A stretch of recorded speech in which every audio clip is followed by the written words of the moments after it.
help us, so let's get started. First item, let's see. Rob, over to you. Let's talk budget. It's our favorite thing to talk. Absolutely. How much money we don't have that we would love to have, and maybe some opportunities to advocate with policymakers and opportunities for the board to consider. And we have a lot of support from our budget team here tonight, so I'd like to thank all of them. Do you want me to introduce everybody? Sarah, do you know everybody from the budget team? Are you talking to me, Sarah, or herself? Yes, Sarah. You know, I think we have met the budget team, Okay. we're the ones, but it would not hurt to give them names again. Okay, Larley Nebeker, Austin Harris, Robert Boyer, B. Tweedy, and Julia Warnick. And there's probably a couple others that would love to be here, but they're downstairs. And then Jason here in my left, and we can't do anything that we do without them. They're fabulous human beings that care deeply about what we do and giving you good data to make good decisions. So with that, maybe as a kickoff, I'm going to jump on, if I can, to the screen. Let's see, will it let me, I don't know who's got the agenda up. Do they need to jump off so I can jump on? Karen, or do you have the agenda up? Kelly? No, that might be, is someone connected to the other room? Oh, David. Maybe it's David. Middle bar. It's always. You have to. There you go. There you go. Was it interesting sound? There we go. Sound works. Yeah, that's right.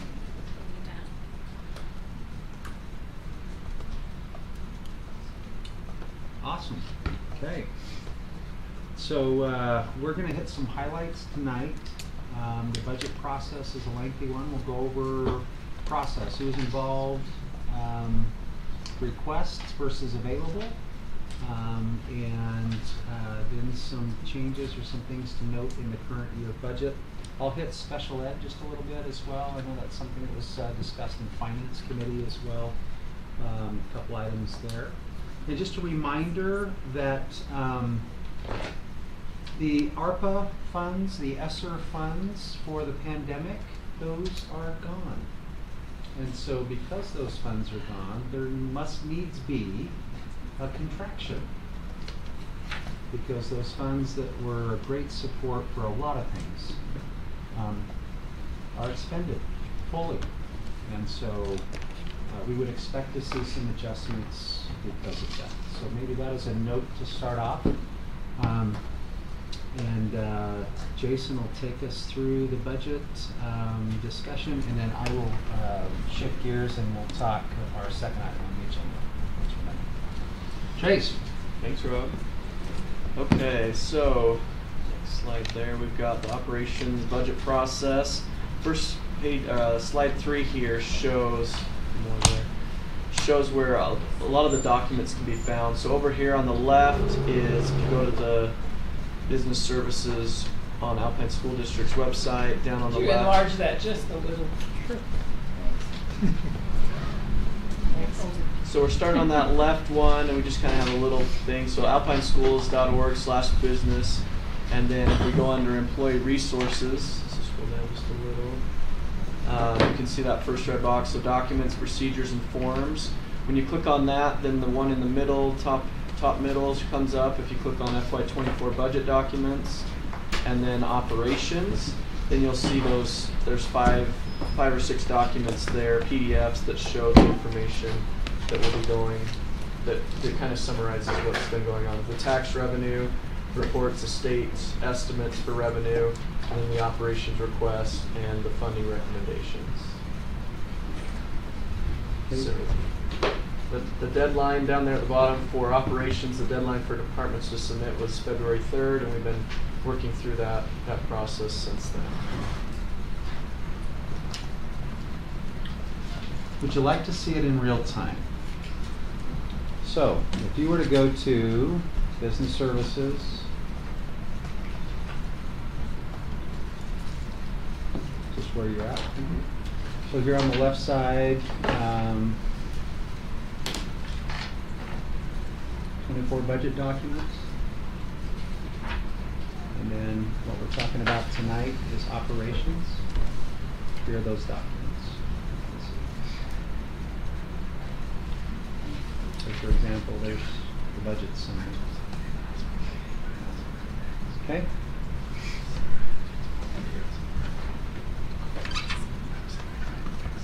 Okay, the next slide goes over the committee. So we've met a couple times there, the district budget committee, so there's 3 board members on that. 9 from DLT, 5 elementary supervisors, 3 secondary supervisors, the 10 cluster principals, and then 9 invited support staff.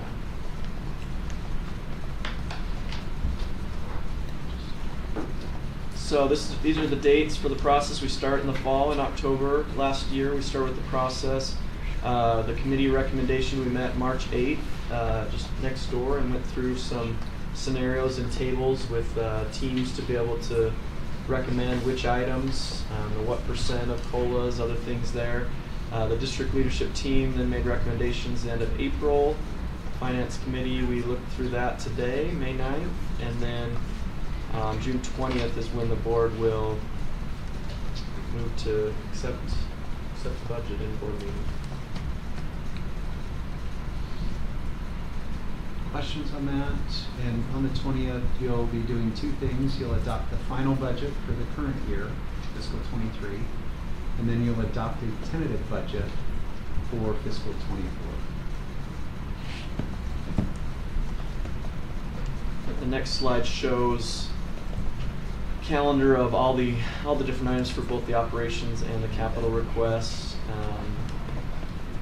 Probably seen that. So going through all the way till August, July and August, some items there too.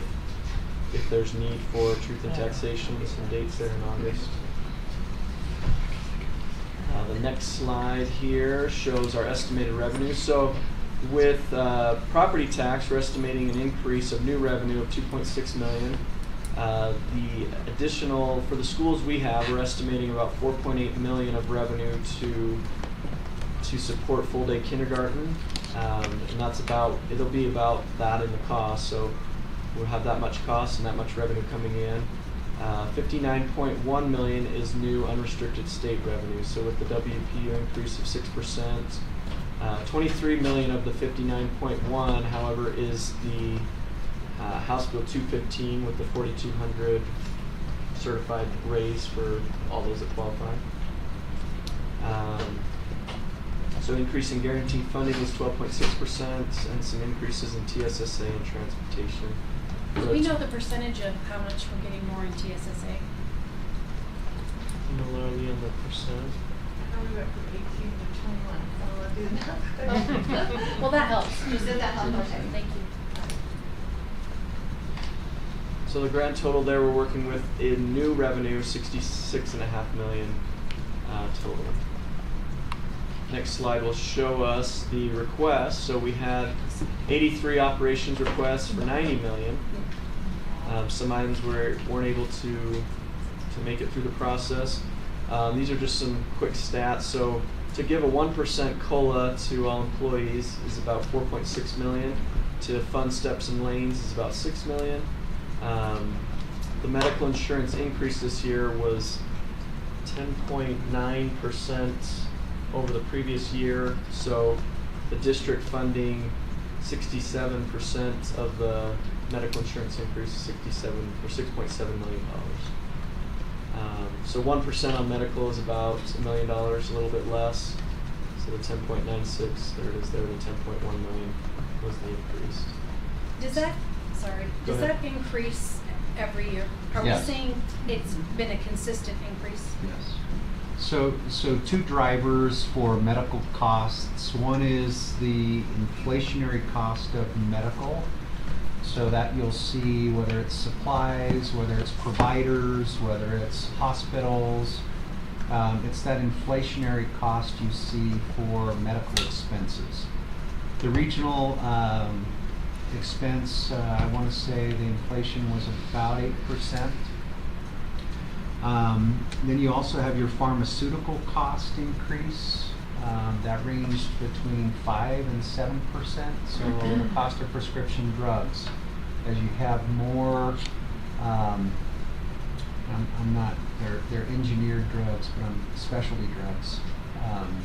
The cost of those drugs can be very, very high for a specific, targeting a specific medical condition. And so when you have, that's the inflationary piece of medical costs broken out again into medical and then pharmaceuticals. The other piece that drives cost for us is utilization. And our utilization has been increasing. This year, we exceeded kind of the break-even points, about 92% utilization versus premium paid. So cost versus premium paid, about 92% your break-even. Why 92%? Because then you've got the administration costs that we pay Educators Mutual to administer claims, to pay those claims, to adjudicate those claims, et cetera. And so that overhead cost makes up the difference. Right now we're running at 99% utilization. So you have the inflationary cost increase, plus you have the utilization increase. And so that's why you're at 10.96, which is higher than the inflationary cost. We expected that to go down a little bit with some of the changes we made last year. It's not only not come down, it's actually gone up even more. I expect for fiscal 25 a similar increase unless utilization starts coming down significantly over the next 6 to 8 months. Okay, so that's medical costs. Is this also an indication of the longevity of our employees, that they stay with Alpine? Could be. I would say that could be. I don't know if it's a direct correlation. I'd have to look at some data and kind of study that a little bit more. I think part of this is some latent or deferred expenses through the pandemic. There were many expenses that were deferred because of some of those concerns for contracting COVID. The process, the access healthcare was much more difficult, or more gates, more challenges to access healthcare, especially for elective surgeries or surgeries that could be deferred, or treatment that could be deferred. So I think you're still seeing some of that latent effect, but predominantly it's utilization or cost, just people are utilizing their benefit more. Our retiree plan, we're seeing the same increases as we are in our active employee plan. So are you saying that the utilization percentage increase has been more than what it was pre-COVID? Like Significant. 2018, 2017? Significantly. Because what was It's about the 10%. normal utilization It's increase about- you'd see from year to year? Yeah, we've ranged, it's a cycle. You'll go through, healthcare costs are kind of like a cycle, but our cycle is going like this. It is not stabilizing, the utilization is not stabilizing. It's been increasing over the past 2.5 years. Yeah, so I expect, again, if I was to forecast an FY25 renewal, I'd expect a 10 to 12% increase. Rob, this isn't, well, looking at that as a negotiated agreement, but it's anticipated that if employees have a contribution to that may affect utilization. Could affect utilization. So as employees are paying for a portion of their cost or a greater portion of their cost, then you, as a consumer, if you're paying, you're going to look at that and say, this is now impacting me. Are there some elective things? Could I do something? Could I get a generic drug if it's available versus a name brand? Those kind of purchasing decisions, when you have some consumer, additional consumerism or some consumer impact, I think may affect it. But more than what we did last year, right, with changing the co-pays, changing the deductibles. Right, so last year we changed, those who use the benefit paid a greater percentage. That hasn't had an effect on utilization, at least not that I'm seeing from my end, and I would defer to CAMI or HR from what they're seeing, but as I look at it, that didn't have an effect. So now having an increased employee payment, that may have the effect that the superintendent mentioned. Do you remember when we started to have employees pay for the deductible? Remember, it was just a Cadillac package. We didn't have to pay for anything. What year was that we changed that? How many years ago? It's been a minute. I'd have to go back and look. I want to say about 8 years ago, maybe 9 years ago. I have that data. Just have to go find it. Sorry. No, it's a good question. So that's medical insurance. Your spend as a district is $100 million. And when you think about, you have almost 16,000 lives are insured on your plan. That's a significant. About 5,500 contracted employees, and with their dependents and so forth, about 16,000 to 17,000 lives are insured on my plan. So I just want to make sure I capture what you said. Yeah. It's $100 million to insure the people in our district. So I'm just going to repeat that again. It's $100 million. Correct. Okay. And that 100 million breaks down about what was it, about 92 million for the district and about 8 million for the employees. And I can get that exact number. I have that. That 100 million is the breakdown. It's about 8 million for the employee payments and about 92 million for the district.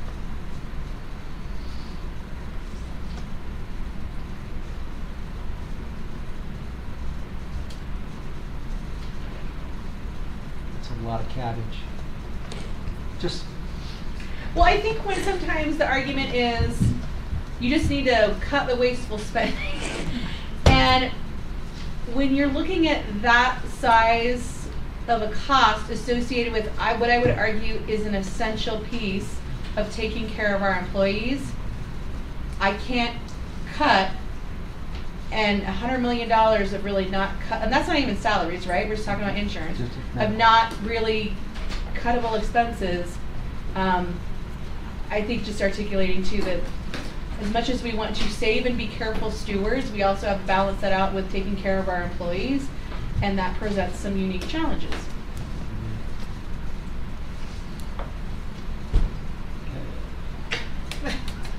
agreed. Okay, a couple of things we need to think about.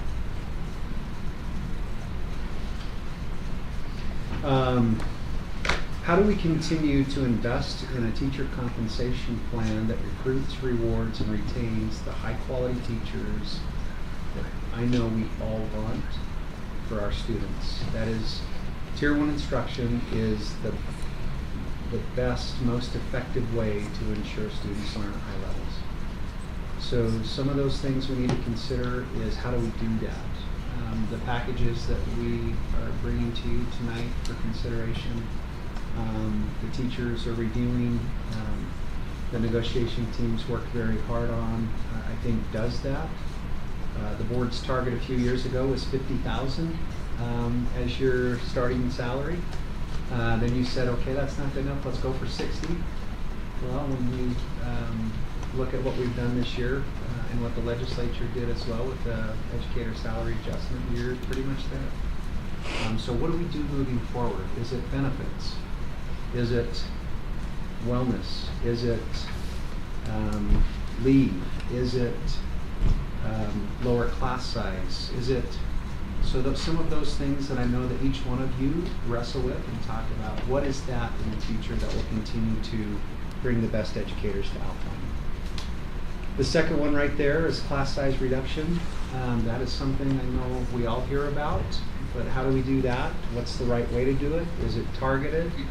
Is it lowering ratios district-wide? What is that, and how quickly can we do that? A couple other things as a team that we wanted to identify and just again have on your mind. Any program that's funded with one-time revenue in the budget process, that comes back for review the very next year. So any one-time funded item, if it's an important item to continue, we need to move that into ongoing revenue. Or we need to have a conversation, does that funding stop? Okay. Do we need to contract, or is there something else that would have a greater effect? The fourth item here, special ed funding, Finance Committee, we talked briefly about that.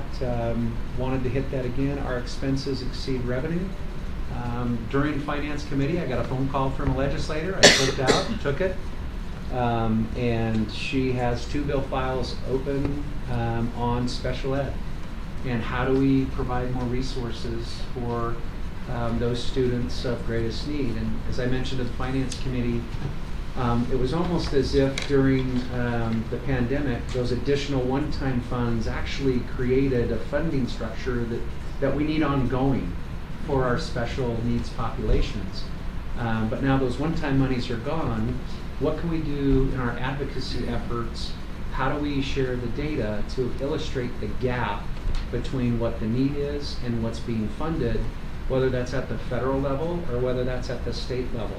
Our state legislators have done some work there, and I think there's some additional work that could be done to address funding for our special needs populations. So I'm assuming that this is something that's being felt statewide Yes. in all school districts. Yes. So banding together to Yes. get this message across would be to our advantage. And board members, you'll remember the intensive services piece, which we worked on a little while ago. It helped a lot of Wasatch Front districts. It didn't really help Alpine very much, even though we were one of the leaders in advocating for that. It helped other districts, a greater percentage than it helped us. But what we're talking about is self-contained revenue and special ed add-on revenue. We need considerable investment in both of those revenue streams in order to bridge the gap. I do not expect the federal revenue and IDEA to increase at the level that we need. The commitment back when that was passed was up to 40%. We're sitting right now nationwide about 15%. To think that we're going to close that gap to 40, I'm pretty sure that's not realistic. But could there be some things done there that might help us? That might be something that we look at, is advocacy there at the federal level. The other piece that maybe we could look at with that is maintenance of effort. That's something we also talked about in Finance Committee today. Are there some things there that we can look at that might untie boards' hands to invest resources for those services without increasing that maintenance of effort? So there's some things there that we talked a little bit about, some ideas. So that one is one.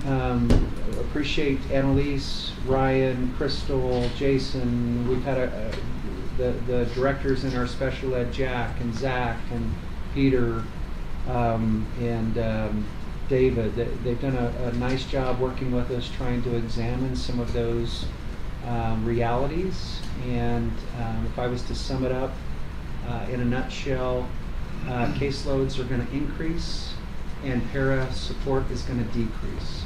And if I could sum it up, that's how I would sum it. But there's still some challenges there. And again, I appreciate some of our policymakers at the state level have already moved to address that in the next session. Okay. The last one, just pay-as-you-go funding. This is not really an operations budget item, but we wanted to put this in this discussion. With a bond that did not pass, we have continued needs, whether it's rebuilding existing facilities, whether it's additional maintenance. Our capital budget, we had about 58 million of requests, and I think we funded about 28 million.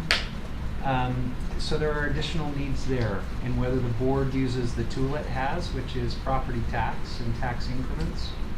This budget will recommend 3 increments in capital. The board may want to consider something else, but that's what we have included in our recommendation to this point.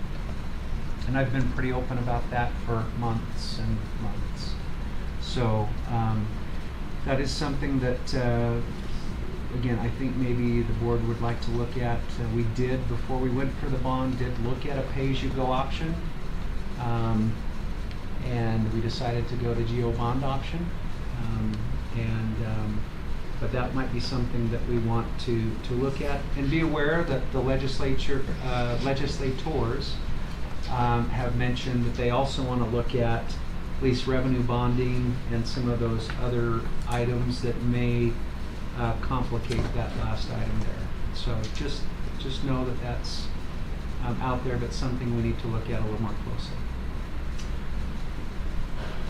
Jason, what did we miss? I think we're good. Questions?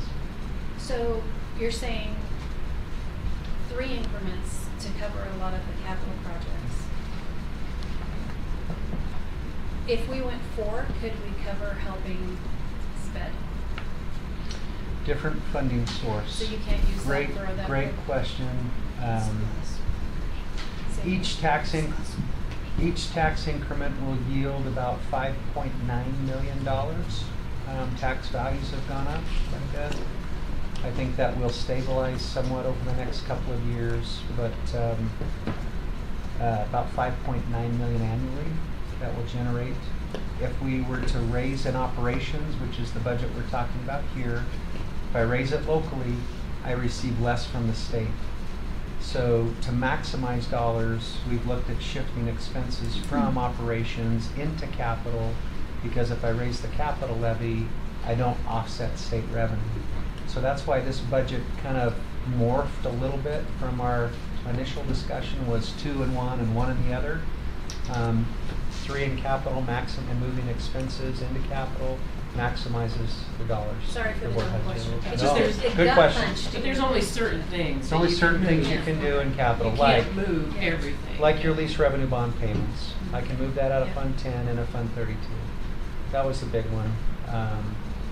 The other one, I want to say, it's not boys, was it boys volleyball? Yeah. I had lacrosse on the brain, but boys volleyball is the other one. Some of those startup expenses out of Fund 10 and Fund 32. So we are limited on what we can do. Rob, just some clarification. Yeah. We thank you, Jason, for that. We spoke this morning in my meeting with a few board members. The expenses exceeding revenue with SPED funding. Rob articulated that some of that has been backfilled with extra money, federal money that's going away. Another challenge with that is, as the state, as the board raises the teacher salary, that also raises the special ed teacher salary, a paraprofessional salary. And so as those salaries go up and the federal funding is not commensurate with that increase, then you have that gap, and it eats away at that special ed budget and causes us to then, we need to either decrease expenses and increase revenues. We've got to do one of those variables there. And so I think it's not that we've been frivolous in SPED funding or expenses, it's just there's some variables that are affecting that funding mechanism that causes us to have some challenges and consequently need to cut the budget. So was And a majority of that budget is not supplies and materials, it's people, personnel, aides, teachers. So was it a real federal decrease or just a perceived federal decrease because of the dynamics of everyone else getting payrolls? It is not a commensurate federal increase with the state increase and the local district increase is how I would put it. It is not keeping pace with that. So if the SPED budget was increased by 2% federally and we raised teacher salaries by 6%, 8%, it's just not keeping pace with that. And so that other 6% has to come out of that budget to make up the difference to fund those teachers at the same rate that we are funding other teachers. Consequently, requires more of that budget to meet existing needs. Rob, you talked about advocacy on the federal level. Did I understand right that they are now funding us about 15%, but their obligation is 40%? What can we do to close that gap? We've been having that conversation for We have. Yeah. ever since I've been on the board. Annually. In the offices. Yeah, I But met we with need all to have of that our, conversation in Washington Yeah. DC. That's where we need to have it. I was in Something needs to Washington happen. DC in January, meeting with our federal representatives. Okay, what and, did you tell them? What did you learn? That was the number one request from NSBA was to try to meet. I think it would be accurate to say they don't see 40% as their obligation. They see it as a goal that they had, and they do not see it as an obligation. And all of them said it's unlikely anything's going to happen this year because of other budgetary things. So they were, I think, unanimous in saying that this was not going to happen this year. How about next year? Ever? I I think, mean, I do what not are you think looking they see the 40% as an obligation. Where does I- that number come from? In the enacting legislation, it says, and in fairness, it says up to 40%. Okay.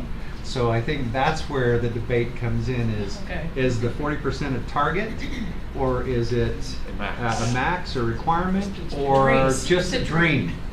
And I think, Oh. depending on who you talk to, I think that may vary. I think probably as part of our politics that they see education as a state issue, not a Primarily federal state issue. issue. And probably a lot of our legislators are more conservative and would like the federal government not to be involved in education funding. And so They don't have to be involved, we just want their money. that's what they see as being involved.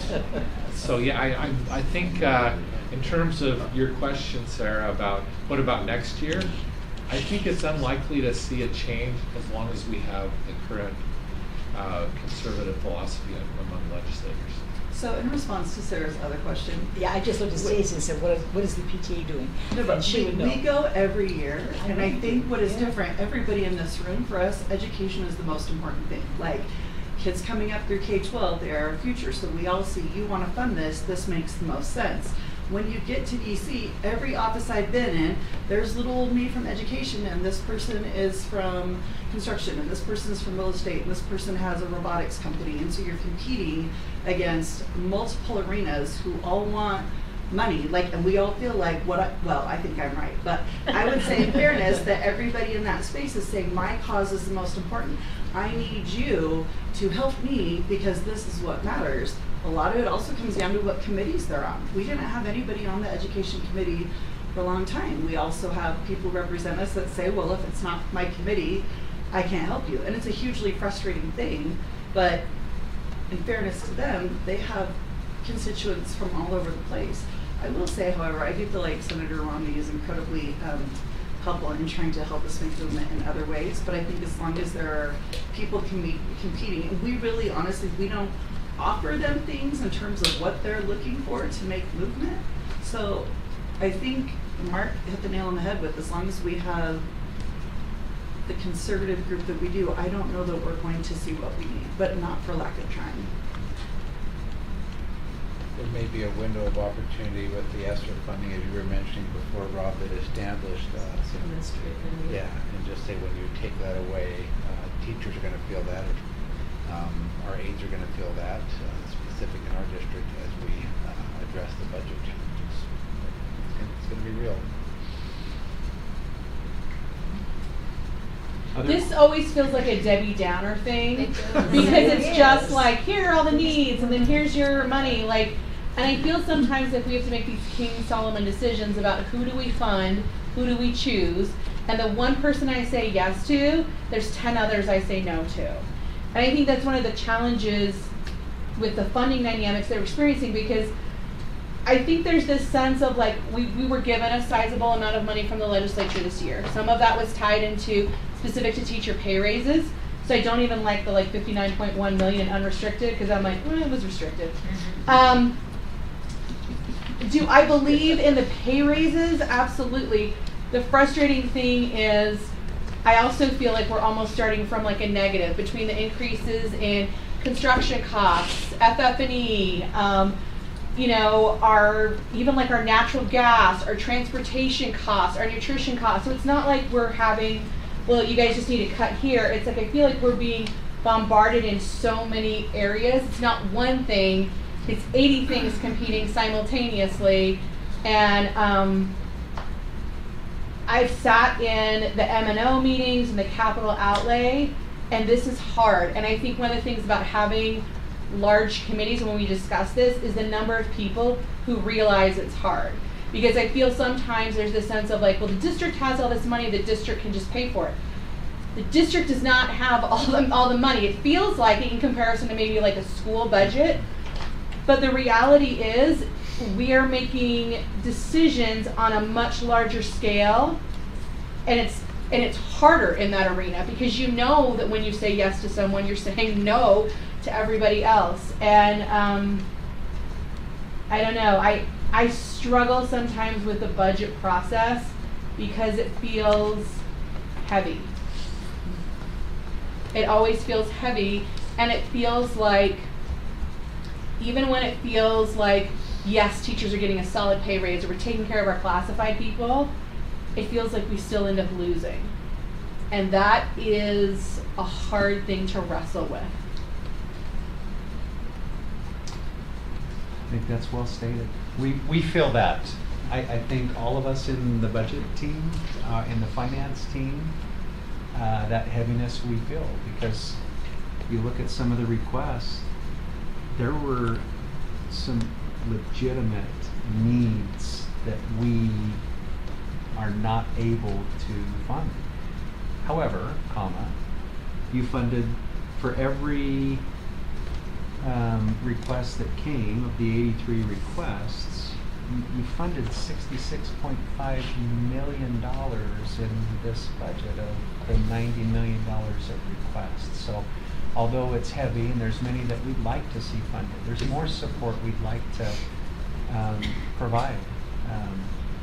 We're providing a lot of support and a lot of investment in teachers and employees and children. And so maybe that's a way to look at it. But if not, I've got a song for you if you want. Collective Soul has a great song. It's called Heavy. I actually listened to it this morning. So here we go. Any other questions, Could, comments, clarifications? if you happen to remember, could you remind us of how many increments are necessary when we talked about doing that instead of a bond? Do you remember? Yeah, we actually have an analysis that we can break out for you, and it has the step down. I was looking at our LBA data and our GO data that Matt put together for us, and just looking at the step down and what the increments would do if that was kept fairly level. Absolutely, we'll have that for you and bring back for a discussion whenever the board wants to talk about that. Jason, did you have that on that slide that you presented to District Community Council? Yeah. Yeah, so I think the board members that were there at the last District Community Council saw that. So We can pull it up. There you go. Okay, we ready to shift to another topic? Yes. That It's even more exciting. It's going to be exciting.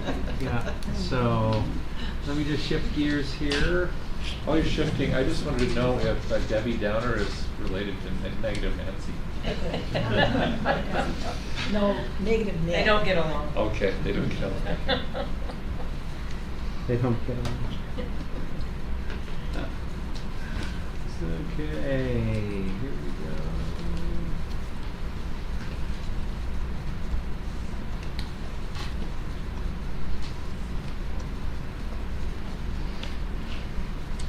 Alright, southeast. Maybe just one more comment while you're getting stuff together about SPED. And, you know, as I think about the individual needs, and as we look at how a investment in a SPED child is an investment towards the future and making that child less a burden in the future. And I just, it makes me very sad when we can't make that initial investment that would make that child a productive person. Sometimes it's intense investment, like one-on-one. It's a tragedy when that doesn't happen. No, thank you, Ada, for that. We're in the human capital business, right? Education is investing in other humans. And when we look at 88% of our budget tied up in people, salary and benefits. What was that number on health insurance, Julie? 100 million. Just checking for, did we retain, so. Yep. But, we're investing in people, that's our work. And, our special needs students, it's a lot one-on-one, sometimes it's even maybe one student to two, in specific circumstances and issues, so. Okay, district restructuring. I've had great conversations today with mayors, legislators, let them know that the board was talking about this, and yeah, it was some good conversations today, and I appreciate all of the feedback. Superintendent, I've talked about this a lot, feedback from my team on this, from board members. And we've tried to capture hopefully some ideas and a recommendation from staff for the board to consider. So with that, I think it's helpful to know where we've been. I was on the phone with one legislator today and they said, Rob, didn't you get appointed to some committee the county did? And I said, yeah, that was in 2003. And that was Representative Dave Cox, and he was studying the Pioneer School District. He ran the legislation, and I was fortunate enough to have Superintendent Henshaw give me that assignment, and I was on that committee of 7 members. So I've been studying this for about 20 years. That's all, just 20 years worth. But this board has studied this on 5 separate occasions prior to tonight, and tonight will be 6. If you'll remember, in 2021, we started our first study, January 25th, and we talked about what the law said, what's the process, what are the different mechanisms, whether that's a citizen's petition, whether it's a city initiative, whether it's a school board initiative. We talked about some of those items. In February, we talked about some additional items relative to timelines, what it would look like, what's the impact on employees, how does that work, should employees be concerned. We talked about some of those issues. Then we got into, in March, we talked about some additional data needs. And then finally in September of 2021, we had 2 different scenarios. We had a 2-district scenario and a 3-district scenario. Much of that data came from earlier studies, again in 2003, 2009, 2017, anyway. But some of that data was then updated, and a 2-district scenario, which was basically Lehigh West, and then the remaining district, and then a 3-district scenario, which was the cities of Lehigh, Saratoga Springs, Eagle Mountain, Orem, Linden Vineyard, and then the remaining cities in the central and north area together. So that was what we talked about in September. And the team made a recommendation that the board continue looking at legislation. There were 4 items of things to consider with the census, with board redistricting, with some legislation, 9-member board for additional representation, and then a possible vote. It was recommended that the board consider a vote in 2025. And that was done in September of 2021. This year in February, the board, we talked about this. We reviewed the information from 2021. We updated some of that information. The board during that meeting, and I took about a page full of notes. I think Jason took some notes as well. We have a lot of data that we could be working on. Have a few other things we have been working on. But that February 28th discussion was helpful and identified some additional gaps or some other things we could consider. Here we are tonight. So that's what's been done. A couple of legislative changes that have been promoted by this board, advocated for, Senate Bill 78 in 2022 general session that allowed board to expand to 9 board members should they choose. Senate Bill 143 allowed or provided increased possibility for Wasatch Front districts to create a service center, thinking that some of the economy of scale, if a district were split into 2 or 3 parts, if the back office could be shared, then you would have some economy of scale and a lower overall impact to taxpayers and or communities. And so that bill was passed. All of that information is available on the web page. District restructuring study, it's out on the Google Drive. People can look at things like expenditures per student by district. You can look at the presentations that we actually went through. Again, one of the meetings we talked about the redistricting process, the demographics we'd want to look at, what MAG forecasts were. But all of this information is out there, as well as the 2-district scenario, the 3-district scenario. We have RDA information that shows. We have the Orem equity that was requested by Mayor Brunst back in 2017. But just a lot of data that is available out there for the public. And that's been out there for quite some time. I just jumped out of my presentation, which was really awful. There we go. So that's just on that tab. It's hyperlinked here. Again, we've shared that with mayors that we've met with, city council members, legislators, etc. This is some of the information that you will see on the demographic side. We've taken, based on adjusted taxable values, we've broken down dollars generated from property tax. There's some challenges with doing that, but yet we have tried to do that to look at different city contributions.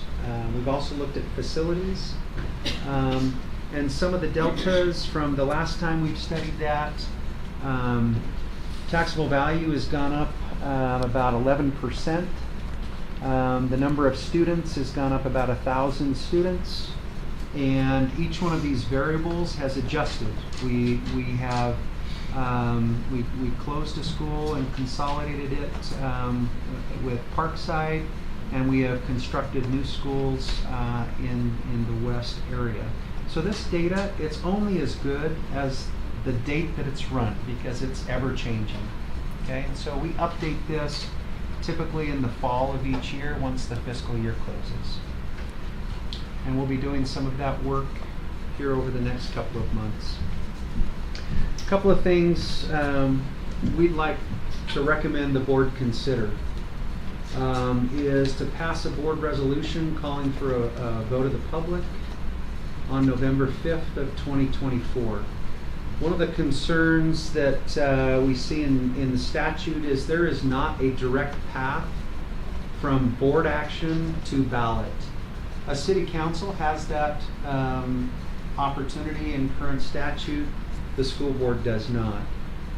So the school board's path is similar to a citizens initiative path, and that is the board passes a resolution, then it goes to Utah County. The language in statute says on or before a certain date. Then on or before a certain date, the county creates an ad hoc committee. They do their work, etc. So this would give an opportunity for a working group to come together and study this issue. I'll get into that here in just a minute.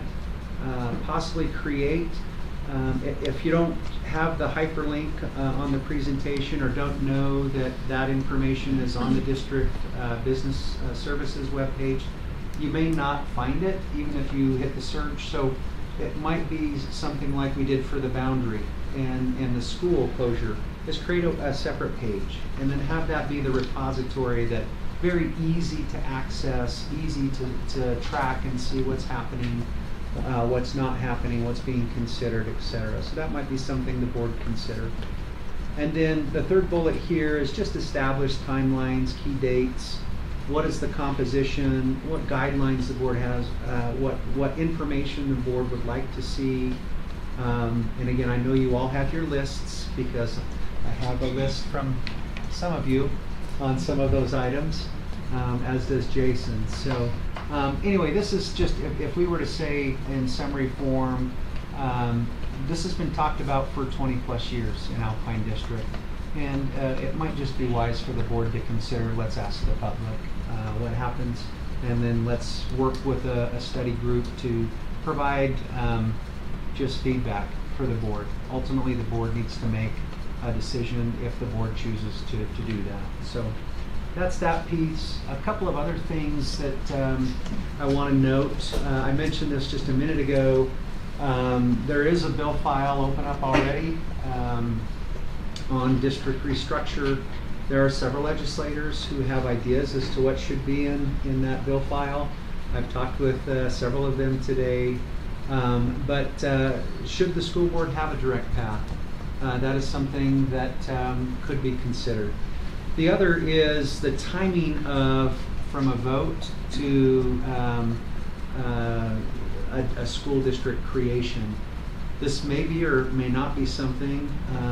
The statute says that board members are elected at the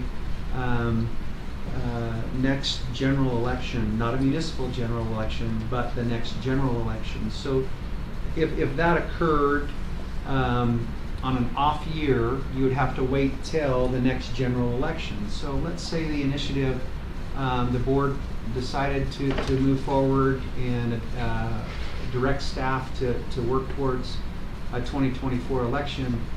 The next general election would be 26, which then would be board elections in 26, which, should that be 25? Should it be on the off year in the municipal election? Should it not? So that's a conversation that I know some people have talked about, and there's pros and cons to all of those things. There are other legislative changes that could strengthen the current process.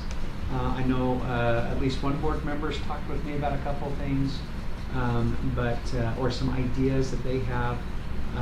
But these are two that we've identified that might be something the board consider. Can I seek clarification? Please. Absolutely. If you go back 2 slides. So just so the public's aware, and we are on the same, have shared understanding, the Board of Education does not vote to reconfigure the district. Correct. Citizens vote whether or not the district will be reconfigured. Correct. What the board could do is make a recommendation for what that might look like if the district was reconfigured, and then the county would take that recommendation and decide what to do with that recommendation per current statute. Current statute, that's the process. Rob, I have a question. Yep. When it's ready to go on a ballot, does the school district, or would they have any ability to be able to help write how that would be written specifically on a ballot, or is that up to our commissioners? Who writes the actual referendum language on the bill? It would be the county ultimately that puts that language. Would we have input? Yes, we would have input. And I would just go back to when the redistricting process occurred. Right or wrong, good or bad, the county did seek input from the board as to what would be the adjustments that should be considered that they vote on. So I would say yes. In the past, they have sought input from the board as to what it could be or what it should be. And I think if the board had a study group with information, you may even consider hiring a consultant. You may even considering doing some type of additional work outside of the district. That might help inform what that looks like, and I would think the county would be open, as have other legislators that I've talked to, open to those types of suggestions and ideas. One thing that we had talked a little bit about this morning in superintendent meeting is looking at every nook and cranny and corner of the district to see, are there things, programs that it wouldn't necessarily carry over. I think there are things that we don't know that we don't know. And to be able to articulate that and be transparent with our public. The last thing we want is a repeat of, had I known this, I would have voted. And so I would like to see if there's, you know, with a possible, as we're studying that, and the superintendent has told me and schooled me on a couple of these things, but I just want to reiterate, there are maybe things there that we need to make sure so our public's aware. I would hate for the district to split in a way and they say, wait a minute, what happened to this program? And granted, that would be up to a new school board, that would be up to a new staff, but I just think so that we're on the same page with our public, that they have an understanding that these are possibilities of what may not happen, and not out of fear, but out of complete transparency. I think for me, one of the best ways to address that is that we look at just if we would maintain where we are, right? Not cut things, because you can't predict what a new board would do, but if we were going to maintain the same level of services that we currently provide. If there was a split in this direction, that means that, you know, this area, because to maintain the same level of service would have to, for example, increase a tax rate by whatever, 6 increments to have the same level of service. That's what I'm more interested in. I don't want to try and predict what a future board is going to approve or not approve. So for me, I think the easiest way to get an analysis of that is just to say, if we would maintain the level of service that we currently have, what would there be a cost to that, and if so, what would it be? Well, and I think the public, to some degree, has kind of a, I don't know if it's a misunderstanding that if you have a smaller district, you're going to have smaller classrooms and things are different. And I think there's also advantages to having a bigger district than a smaller district. I mean, I think that, not to disparage Provo School District, but they can't do some of the innovative things that we can do. We have 10 high schools. If we wanted to run, you know, a pilot of something, we totally can. They have 2. I just think that the public needs to see that there are advantages to bigger districts. It's not just, and I think that we need to keep that in mind just so they can weigh that out a little bit, because I think there's some misnomers of if you have a smaller district then you get 8. That's not true. Well, I think one of the challenges too is it's not just money. Like, I get that money is the piece that we look at, but one of the things that we've talked about recently is that 60% of our secondary teachers, their teams, their support teams are outside of their school building. So when we have 10 traditional high schools, and we have, whether it's a Chinese teacher or a photography teacher, they don't have their traditional team in the sense that I've got a first grade level team, and you know, in some of my schools 8 teachers are on that team, kind of a thing. So they have to go outside. So having that additional support, also with programs like DLI and ALL, knowing that you've got, like, I'm not the only Chinese teacher in 2nd grade, but that you have support things. So I think that there are things, like you're saying, that aren't necessarily going to be on a spreadsheet that I can say this is a plus or a minus. But I think there are additional things that are provided in our district, additional support models that you would have a hard time replicating in a smaller district. Well, I think also it's, you know, there's some advantages of being on a school board. We have the ability to be able to rub shoulders with small district school board members. And I think it would be advantageous if we're going to have study groups and people coming in to invite a smaller school district to come in and share some of the challenges that they face as a smaller school district. I think those are good things for our public to see, that the problems don't necessarily go away, they're just different. Can I just inject another example of something that's not on a spreadsheet? I'm on the Teaching and Learning Committee, and one thing that they're working on is a data dashboard that will inform our teachers in a very detailed way about how they can improve instruction. That company that we're working with, they work kind of slow, and Scott, you can inject here, but we were their largest customer, and because of that, we could pretty much tell them this is what we want, and that's what we got. Scott, you can elaborate if you want, but there's an advantage to being the largest customer in the business. Yeah, they've been very cooperative to work with us. They want it to work, and it's been working really great. But they want this to go well because of the influence of Alpine School District, of the size and scope that we are. So if they can do it for us, they can sell it to other Correct. people, other districts. Sure. I think that's an advantage that's not on a spreadsheet. Rob, I made you go back 3 slides and it caused a tsunami of comments. So we can go forward a couple slides. You can finish up your presentation. and Sorry then- to get off. No. Superintendent, I'm great to go back to the beginning. I'm great to go to the end, or make any adjustment Jump to the end that and I'll you'd feel like. better, and then we can go back and ask another question. Well, I wonder, we did have the one question about tax increment. I'd like to pull up that DCC presentation because and we have time. I'd like to walk through that, if that's helpful.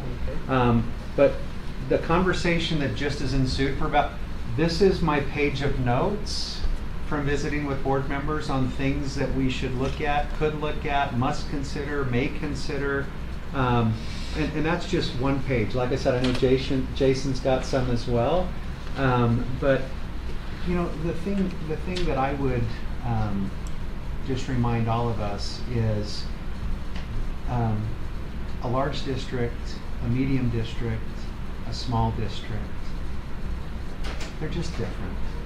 I've worked in a small district, a medium district, and a very large district.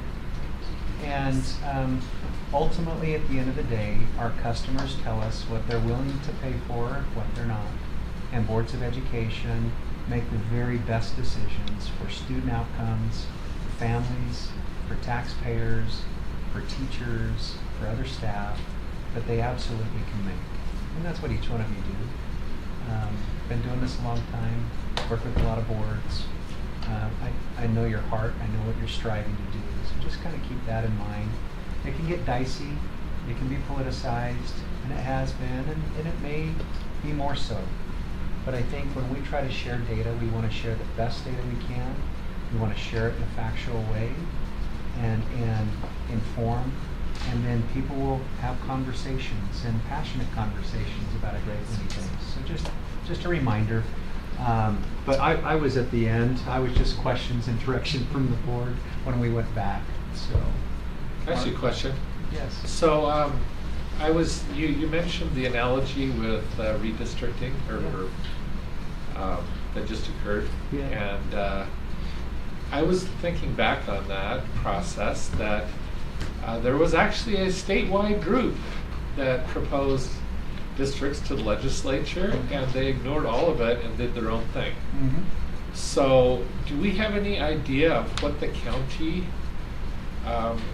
sentiment is towards a study coming out of the district? Would they just want to do their own thing, or do you think they would be sympathetic to things that we're suggesting for the district? Great question. I can't answer that. My assistant Karen reached out to a commissioner to schedule an appointment with both a commissioner and a member of the Utah County Attorney's Office, who is also part of the ad hoc advisory group that I was part of, so I've known him for 20 years. And so Julie and I actually served on a Lehigh committee where they were both there. So we've reached out and we're going to have that conversation. I can report back as to what might or might not be some opportunity there. Can I just suggest that I think any ad hoc committee would be foolish to put forward something that the public could not support. So I think they would be sensitive to our research and what we recommend, but there's no guarantee. There is no guarantee. The legislature really did take that Oh, position. thank you. You know, I mean, And I think what this boundaries. board can Yeah. control is look at all the variables, make sure you do a thorough review of those variables, and make the best possible recommendation. And when they see that study or that process is a valid and reliable process, it strengthens the argument for that proposal. When it has been thorough, there have been multiple stakeholders involved in that to give feedback, so all of the possible variables have surfaced, and then a thorough analysis of those variables have taken place based upon those two factors. Here, if the district were to restructure, reconfigure, this is the best option to do so, consequently, the board is recommending that be on the ballot for voters to consider. It's the voters who will ultimately decide. The board's obligation is put the best possible recommendation on the ballot so voters can make an informed decision. And I would just be curious, in my district, I think most voters think that we do have the power to put it directly on the ballot.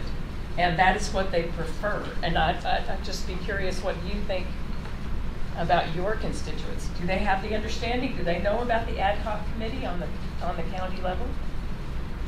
I would argue the argue the average voter doesn't know that. No. I would argue the average school board member didn't know that until a month ago. Stacy, you were going to make a comment. I was.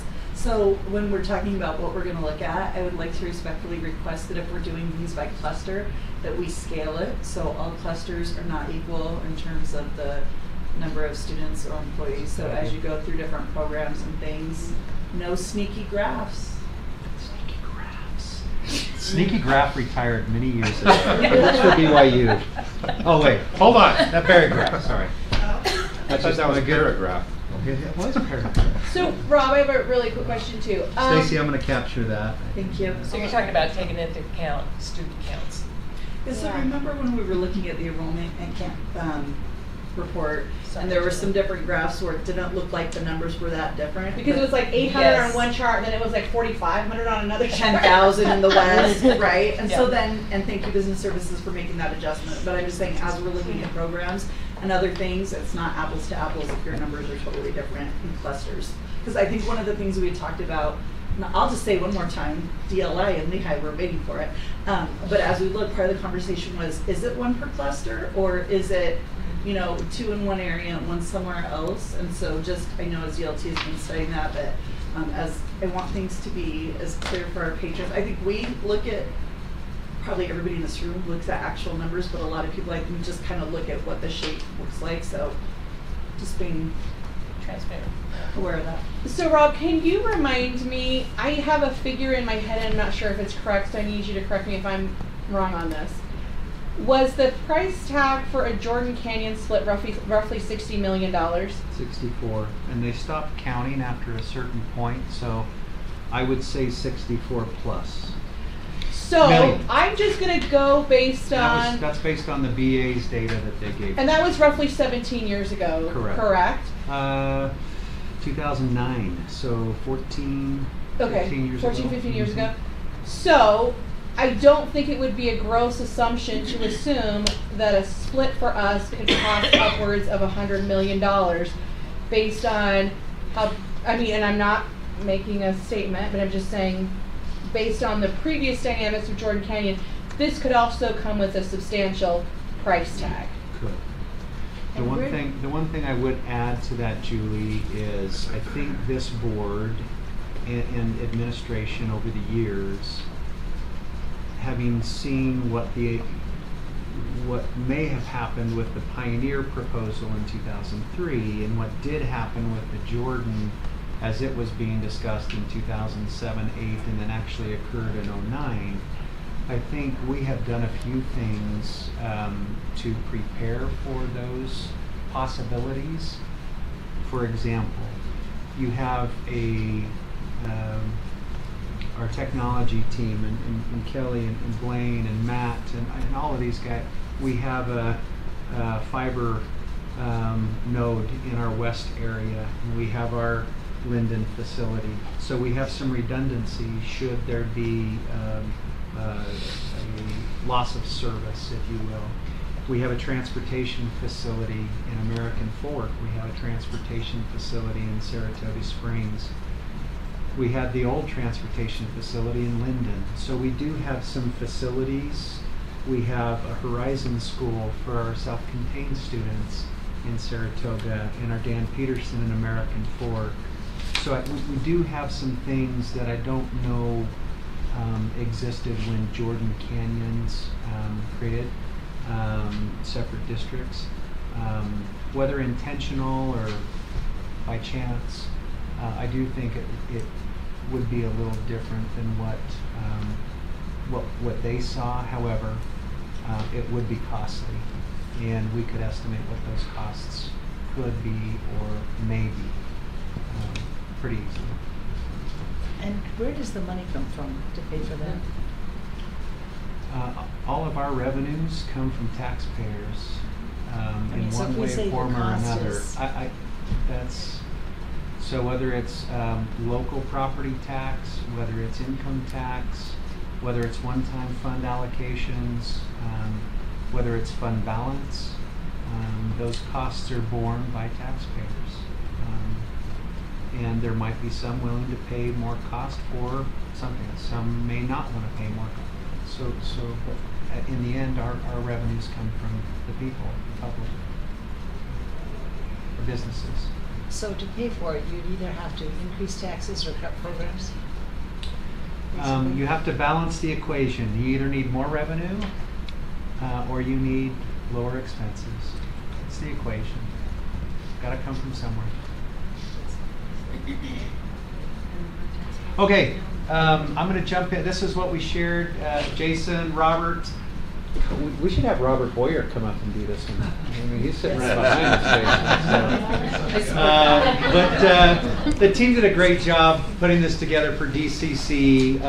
Between Jason and Robert, I'll let Jason maybe talk us through some of these things. But this has that potential opportunity for tax increments with the question of, as the debt service comes down, what potential should the board, if you kept it, and when as a pay-as-you-go, what that would look like. So. Okay, so here's the 10-year history and seeing the rate dropping significantly with property values growth and new investment in our community. So it's decreased 34% over the last 10 years. We'll go to the next one. Some of the things, you can see the percent change from just 22 to 23. So overall, it's a 17% decrease. But like in debt service, almost a 23%. Board and voted about 22-24%. So quite a bit, just as values have gone up and growth has happened. This and the next slide kind of shows some opportunities there as debt service is going down as past bonds are getting paid off each year. There's opportunities. We talked about that with the GEO bond that was on the ballot last year. It would have layered in and not really increased anything, but just layered where other ones were coming off. So if we go to the next slide, we can see more here on, so like in last year, there was about 5 increments, but over in that far right, there's the 2 asterisks that say board did not go through truth and taxation. So there wasn't any, the potential new revenue would have been $24 million if we would have raised the capital by 5 increments. It could have generated 24 million. This next year, with things coming off, debt service will go down about 2.5 increments. So if that 2.5 is coming off and the rates overall will drop that much just in debt service, there's 13.5 million that could be put in, and each year it shows there. So the next year it's about half an increment, 5 to 6 increments, and then the next one about 1 increment. So each year that's the new, but you can see that the cumulative is building really fast. If we took advantage of that whole thing, as 6 increments are coming off debt service, we go through and add that to the capital fund. That year would add $32 million every single year going forward. So in 6 or 7 years, that's 75 million is just an annual revenue coming in based on that debt service tax rate as it's kind of ratcheted up. But with a new elementary now costing what? 30 million. Are we, even with this, are we going to be able to keep up just with growth? How do you see that? Yeah, great Because question. you're paying it off over time. You're not saying, well, you could say we're gonna take 30 million of that year and pay for it, or you could say we will pay that off over time with this revenue that's coming. So you just create, you still have debt, but you have the means to pay the debt. Maybe over 2 or 3 years instead of 17 years. But Or that say last this year's column, going, if there were, where we got to the point where it was 75 million, say we're gonna take 30 of that and build a middle school, we're gonna put 45 of that into savings and build that up for the next year so we can build a middle school at 100,000 and pay cash for those. Is there a district in the state that that uses their increments so that they are not even dependable on Yes. bonds? Who? Granite District used to do that. Washington District in St. George is shifting to that. That was part of their analysis, very similar to what we did here. The concern is their last bond passed by such a slim margin. They said, we're not going to pass another bond, so we're going to change and move to a different strategy. Wasatch is another one. There's a couple of districts that have gone that direction. Davis is looking at it as well. Davis is looking at it as well. So anyway, we just wanted you to see this and the potential for that. It is a possibility. The one caveat I would say from a business perspective is if you're going to build a high school, pretty tough. You've got to set aside some savings for an extended period of time to build a high school. You may still want to bond for a high school and maybe have a hybrid approach where most of your needs are met with your elementary needs. They're all funded this way on a pay-as-you-go basis, and you save the interest that you're paying on the debt. So, but a high school will be tough in a pay-as-you-go scenario. That's what I was kind of looking at. And I think that's basically about it. This is the impacts, what the impact is of one increment. But the big thing we wanted to convey was this slide. Mark, this is what you were referencing. Except that I thought, so the number I was remembering was that if you did about 5 increments a year, it was the same as doing the geo bond. Yeah, that was from the analysis we did before the GO. Yep. And we have an opportunity coming up. Again, I'll just point out, you have a big bond payoff between 24 fiscal year and 25 fiscal year. You see how big that drop is? And that's why the potential new here is so significant, because it's almost 6 increments. So just something to keep in mind. We've also gone down a bunch in the last couple of years, right? Because values have gone up, and that's back to that. So in order to keep the rate the same, our rate has been dropping. We kept it the same for a while until 22. We did. I think the trick is going to be messaging. If we go this direction, we have to choose our messaging very carefully so that people understand that this is our direction and that it's not an attack on them, that it's not a tax increase in the traditional sense that they understand tax increases. Other questions? Okay. Okay. Santini, Rob, thank you so much and your team for those presentations. Board President Hackman, we'll turn the time back to the board. Okay, Rob, would you take just 5 or 10 minutes to explain? We had talked about Robert's Rules of Order several months ago, and the difference between amending a motion and creating a new one. Yeah. Would you kind of just run us through that for a minute? Sure. Amending a motion is a good tool to make minor changes, sentence, couple of words, just small changes that are easy to track. How about that? That's when amendment would be in order and appropriate. If you're making wholesale substitutes, then a substitute motion is in order. And the chair, when a substitute motion is made, then they need to have a vote on whether that substitute motion will replace the original motion. And that I think is where it gets kind of tricky for us. So again, I can walk through how it actually would work. On my phone, I kept this picture because I just thought, I think this is the best way to explain it. But here is what the original motion, when it is motioned and seconded, and the board of a board member wants to substitute for a different motion, which I'll call motion B. The proposed substitute motion, motion B, is made and seconded. The chair, so I've got motion A, which is the original motion. Motion B is the substitute motion. The chair then puts to the body whether or not to substitute motion A, the original motion, with motion B. you vote on that. Okay, all you're voting is whether you're substituting motion B for motion A. Okay, and then if that passes, simple majority, now the motion on the table is motion B. And that's something that gets us kind of tripped up. Does that help, Sarah? Yes. Okay. So minor changes, amendment, wholesale changes, significant substitute. And you vote on whether the substitute should replace the original. Okay, thank you. Okay? So normally the way we've done it is you vote on the substitute, and And if then you it vote on it. passes, then you're done. Correct. And so you're saying we should have an additional step to Correct. then vote to see if the substitute passes. Correct. Should it be substituted or not?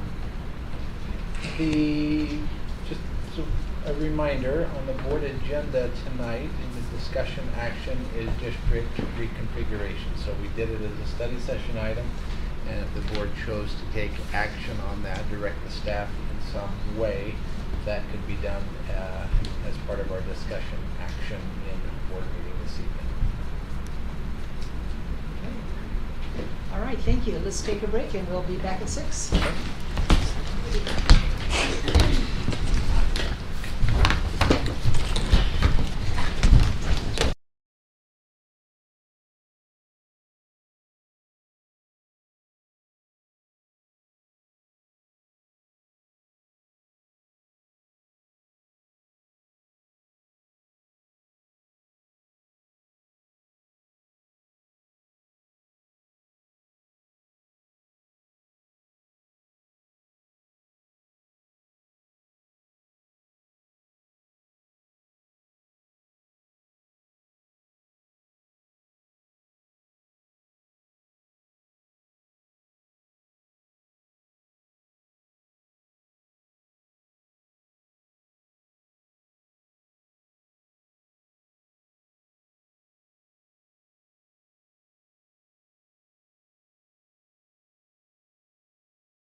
Okay, it's 6 o'clock. Welcome to Alpine School District Board meeting. We'd like to urge you to find a seat if that's possible. There's like one there, one there, one there.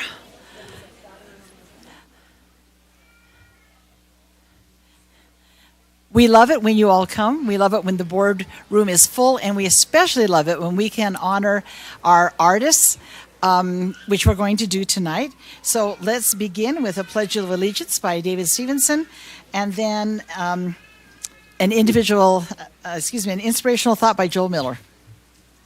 Please stand and repeat the Pledge of Allegiance.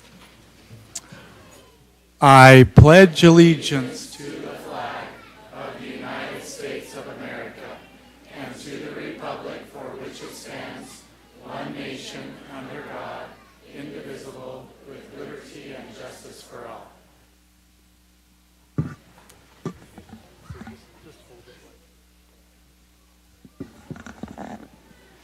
Good evening. The quote I have today is, you could tell I'm an elementary guy, because it's from Winnie the Pooh. You can't go wrong with Winnie the Pooh, right? And the quote is, "You're braver than you believe, stronger than you seem, and smarter than you think." And that is what we teach our children at school. Whether you're an administrator or a teacher or an aide or a secretary, parents, we're teaching all of our kids that they're more than they think they are. And that is the essence of helping them become lifelong learners and lifelong lovers of themselves. Thank you, Joel. Okay, the next thing on the agenda is one of our very, very, very favorite things, and that is recognitions. We love to recognize various accomplishments by individuals, students, employees, patrons, teams, groups, anyone that is who is affiliated with Alpine School District and who enriches the lives of our students and who brings joy to their day. So as we honor the groups and individuals this evening, we recognize that, especially when we're talking about students and their art, they don't do this alone, do they? They have to have family support. Family support, helping them buy art supplies, taking them to and from school, taking them to classes, all of those sorts of things. So we want to thank the parents and the families of all of those who will be recognized tonight. And also, when we're done with the recognitions, if you would like as a family to take pictures in the hall, and we will take pictures as we go along. But also, it's not inappropriate for you to leave at that point as we get into the business part of the meeting. If you feel as a family that you need to do that, especially if you have little ones who are maybe a little bit wiggly this time of night, feel free to do that after we're done with recognitions. So let's begin with Joylyn Lincoln and members of your cluster. Students of the Westlake Cluster have had their artwork displayed here in the district office for the past few months. We would like to thank these students for allowing us to display their art in our hallways. Their artwork has transformed the district office into an art gallery of sorts, adding color and beauty for all to enjoy. It's on. Can you hear her? Whoa. Can you hear her? Yeah, bring it way up. How about that? Let's try again. Students in the Westlake Cluster have had artwork displayed here at the district office for the past few months. We would like to thank all of the students for allowing their art to be displayed in our hallways, especially their parents for allowing us to borrow it. Their artwork has transformed the district office into an art gallery of sorts, adding color and beauty for all to enjoy. Quite often, you can see patrons and employees stopping to admire the different pieces of art that are displayed. Okay, here we go. We're going to start with A-Tech. And please forgive me if I mispronounce a name. My maiden name is Gatherum, so I understand mispronunciation. So we have Maria Garcia. Raise your hand. We have Alicia Hart British. Joshua Garcia. Carolyn Brantley. Shaylee Denner, Gilbert Palmer, and Faith Smith.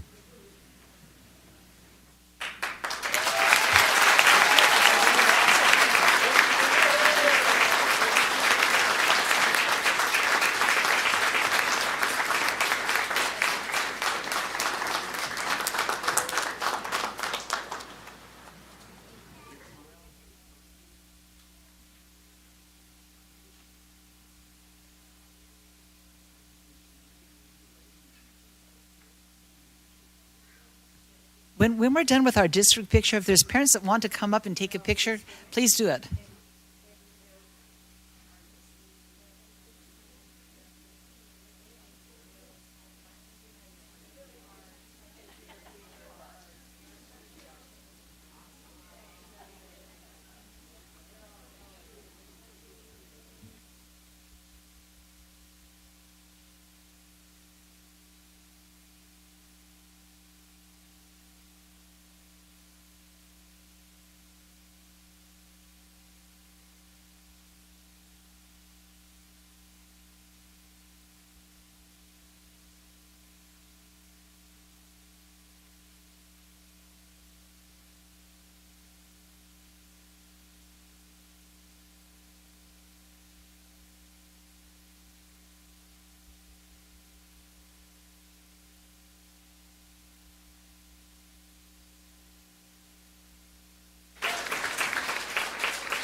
Next, we have Harbor Point Elementary.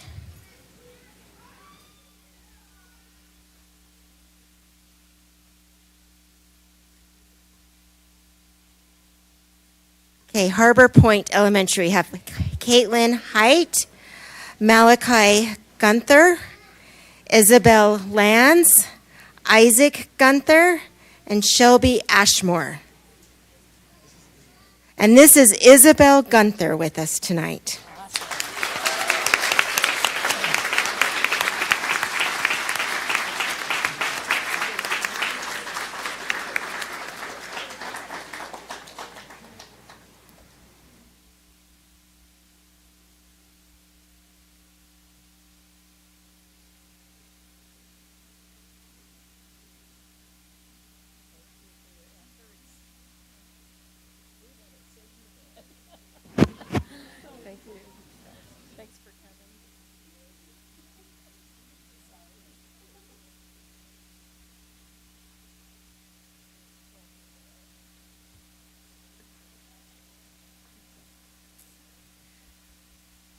Okay, from Harvest Elementary, we have Poppy Erickson, Bronx McKenzie, Olivia Myers, Lola White, and Emma Bryans. I didn't say that right.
Okay, we have Riverview Elementary, and they're coming on in. We have Ariana King, Kyle Kirtley, Jed Pylon, Manasseh Safoya, and Marcy Hannibal.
Okay, coming in now, we'll have Sage Hills Elementary.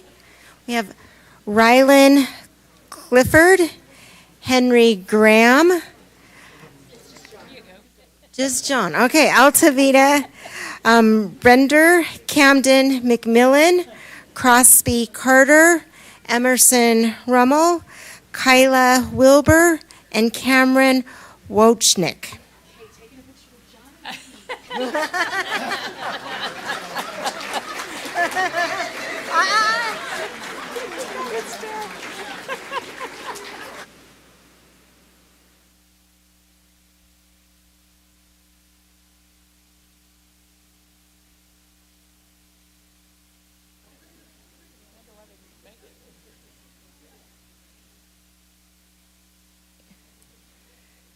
Okay, we have Saratoga Shores.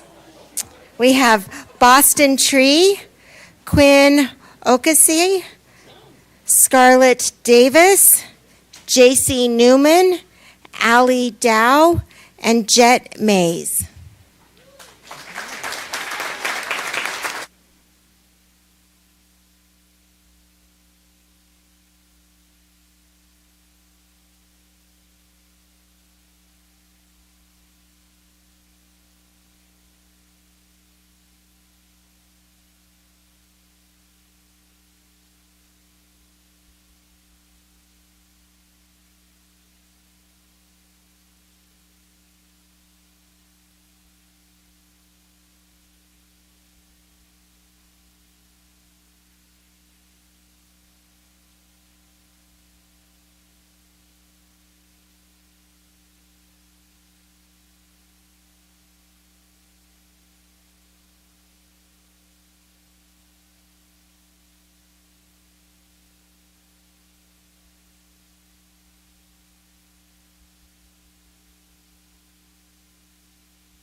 Now we have Silver Lake Elementary. We have Nayla Frost, Camry Lovell, Kenley Hughes, Hazel Merrill, London Florang, and Evalie Pila.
Okay, Springside Elementary. We have Ellie Morrill, Faith Bratton, Jimmer Jensen, Riley Evans, Lydia Peterson, Serenity Freestone, Lucy Jacobson, Quinn Coraton, Alaya Burgess, Kylie Fernandez, Royce Castaneda, and Rylan Barroso.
Okay, Thunder Ridge Elementary.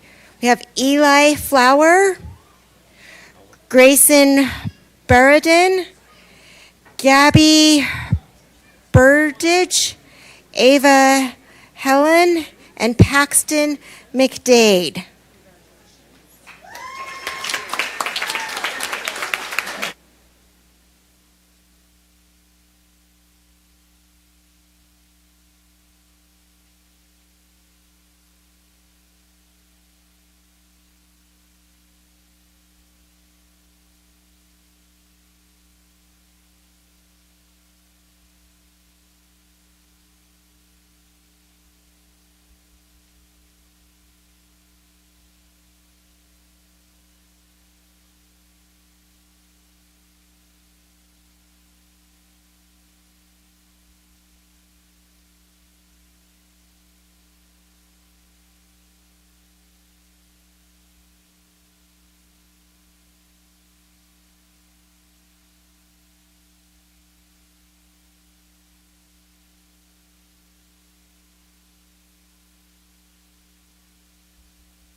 Okay, we're going to finish up with Vista Heights Middle School.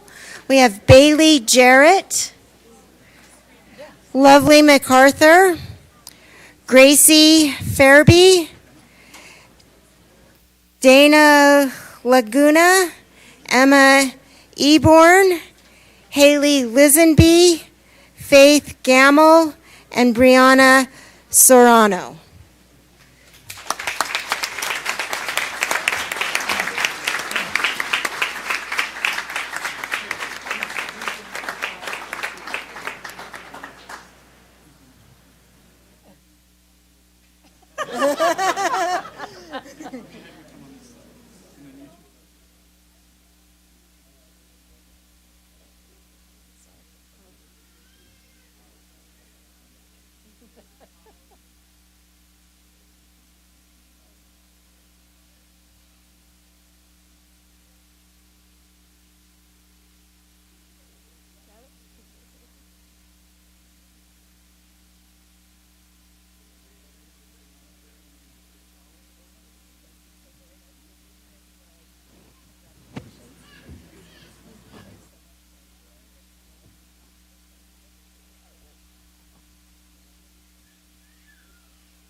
And just in, they've reported I only mispronounced 68 of the 68 names incorrectly.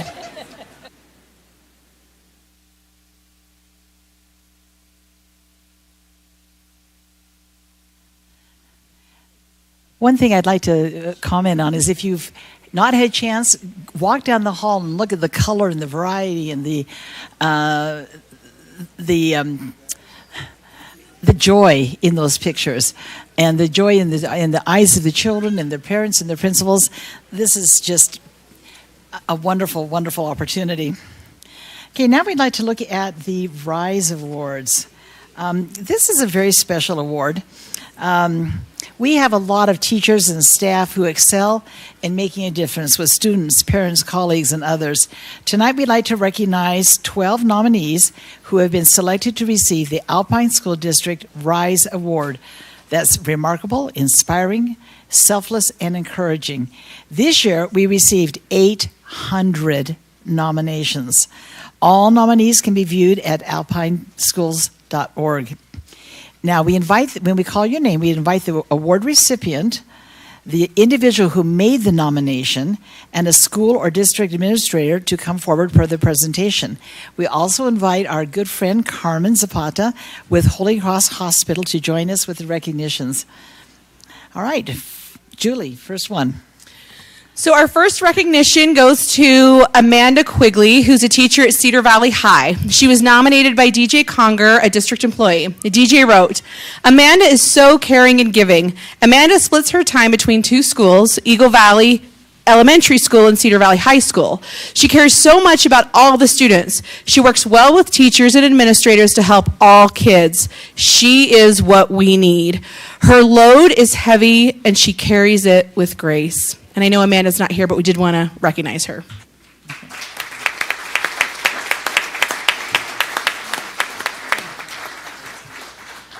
Next we have, if you're here, Amanda Riley.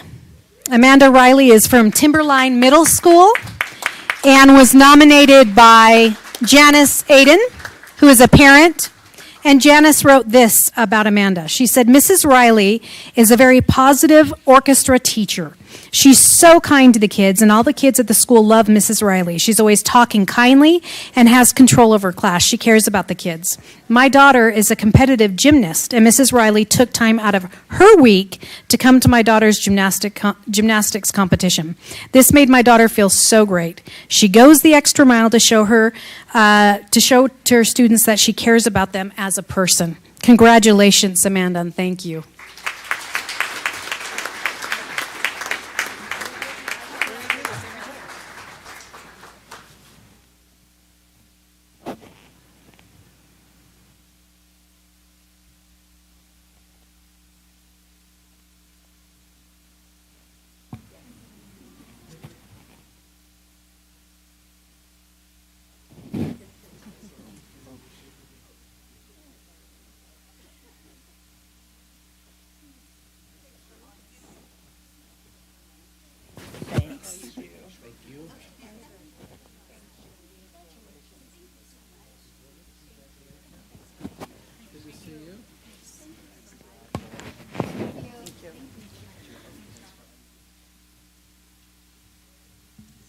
Okay, next up is Annalie Nudie. Annalie.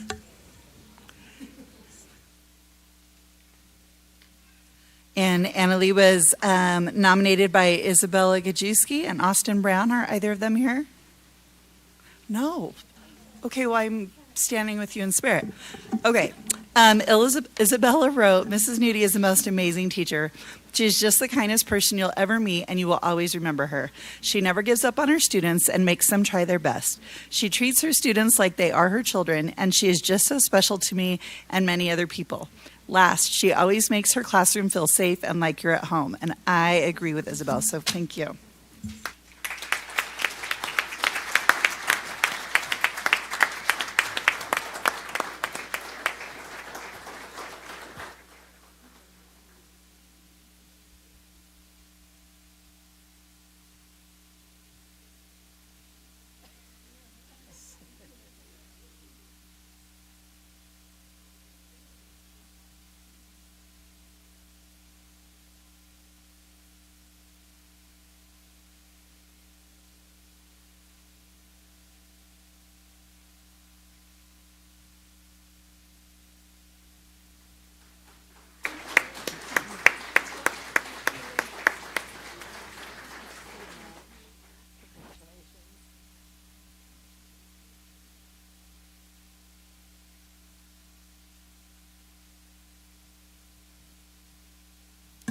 Okay, now we have Melanie Jesperson from Cedar Ridge Elementary. Melanie, are you here? Yay! Melanie was nominated by a parent named Ashley Shirley. Is Ashley here? If Ashley is. Thank you, Ashley. Why don't you come on up? I'm going to read what Ashley wrote about Mrs. Jesperson. She said, "We're so impressed with Mrs. Jesperson. She has an unwavering commitment to the educational success of her students and a genuine love and concern for her kindergartners and everyone she meets. She's extremely positive and caring, and we can tell she spends countless hours maximizing the potential of her students. Her high character, work ethic, and devotion are highly admirable. It is a true joy to have our daughter in her class each day as she shows tremendous patience, nurture, and care for her and her needs. As parents, we wish all teachers were like her, like you. Thank you, Mrs. Jesperson. Congratulations."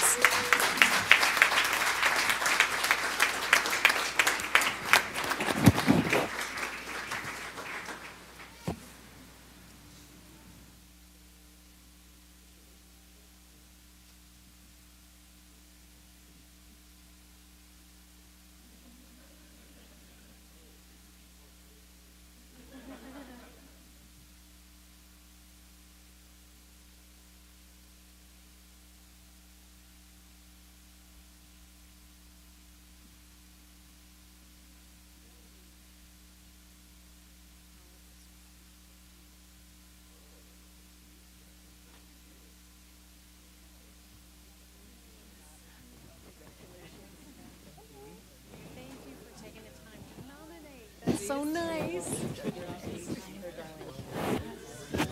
Thanks for coming tonight. Here we go.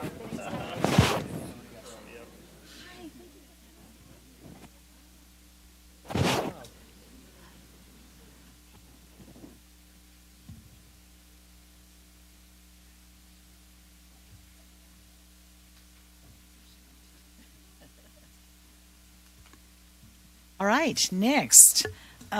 Let's have Miguel Geraldo come up from Windsor Elementary.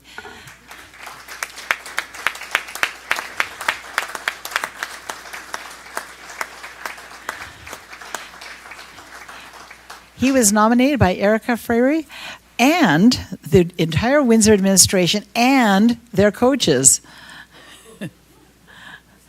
Erica wrote, "Last year, Mr. Geraldo was my 6th grade Spanish DLI teacher.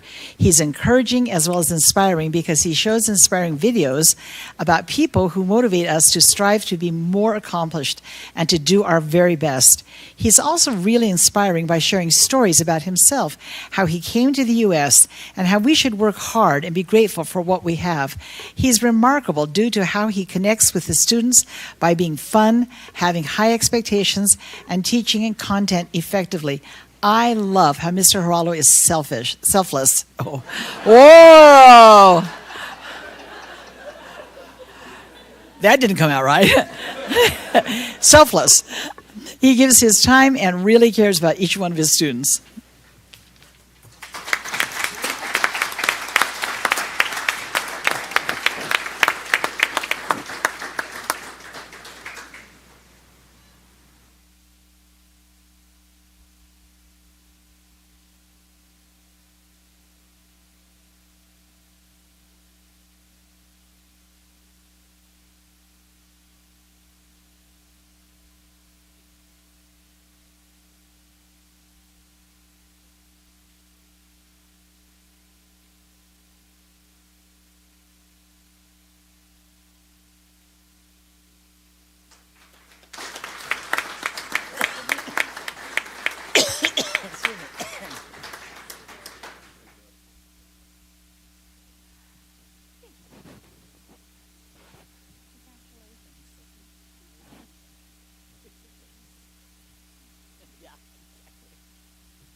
Next, we have Brandis Smith. She's a teacher at Lake Mountain, and she wasn't able to make it tonight.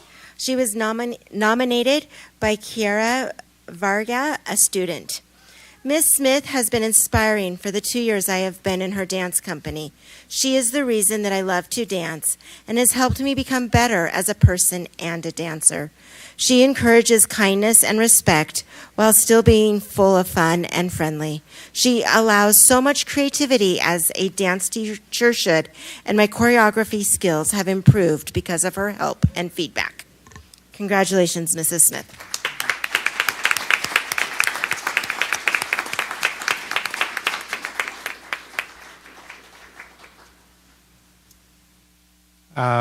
Is Derek Smith here? Come on up.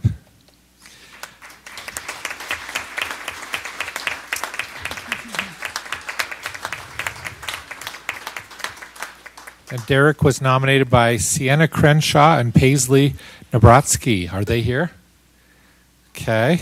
Sienna wrote, "He has literally changed the lives of so many students by showing them that they're worthy and capable enough to make the world better. He's inspired everyone around him through example, love, dignity, humor, and all other honorable attributes." That's quite a few. That life is about learning and growing. He's the best teacher out of my entire school experience. Nice job.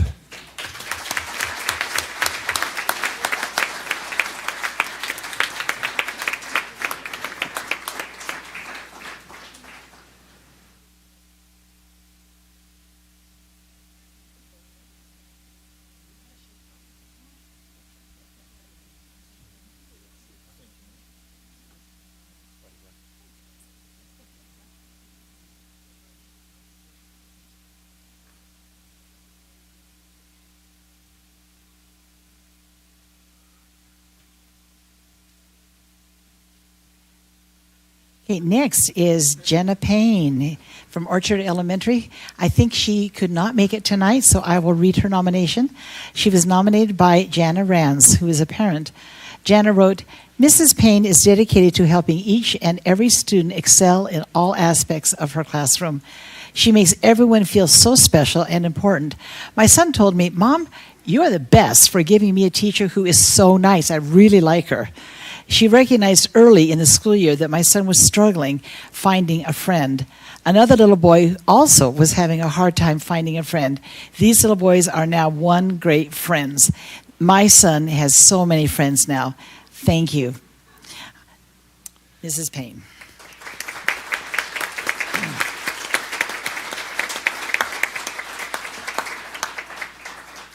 Our next awardee is Lisa Collier, who's a teacher from American Fork High. She's not here, but she was nominated by Cara Brown and Hannah Bittner, her students. Cara wrote, "A lot of my older siblings have had Mrs. Collier, and they all loved her. Now that I have her, I see why. She's always positive and encouraging. She makes learning fun. She teaches well, making sure we understand all the concepts. I'm never nervous about talking with her, and I know if I have a question or a problem, then she is happy to help me. She's just really awesome."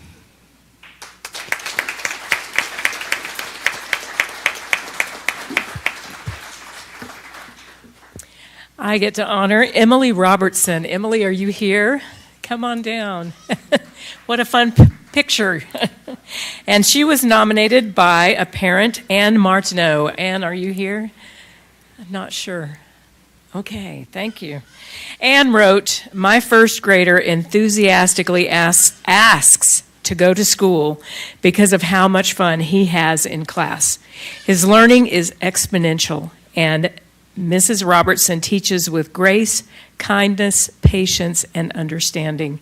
He comes home always so excited and proud to show me what he has learned and accomplished during the day. Honestly, his response to school is proof enough to me how incredible she is." Thank you, Emily.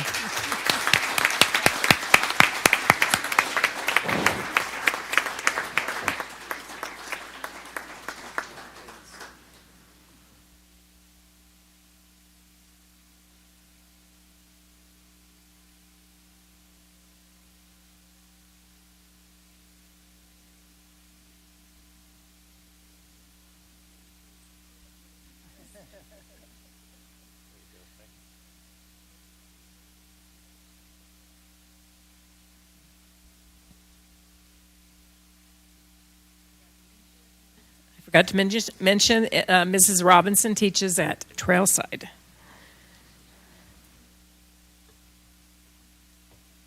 Okay, next is Marcus Draper. Come on up. Timpanogos High School.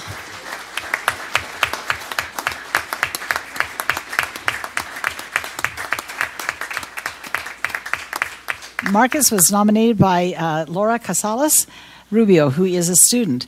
Laura wrote, Mr. Draper has always shown that he loves his job, and that is reflected in the way he performs. He puts all his effort in making students feel comfortable, heard, and understood. He is always willing to take time to make sure that if there is a problem, that is being taken care of. And of course, he always makes sure you're learning with his amazing teaching skills. Congratulations, Marcus.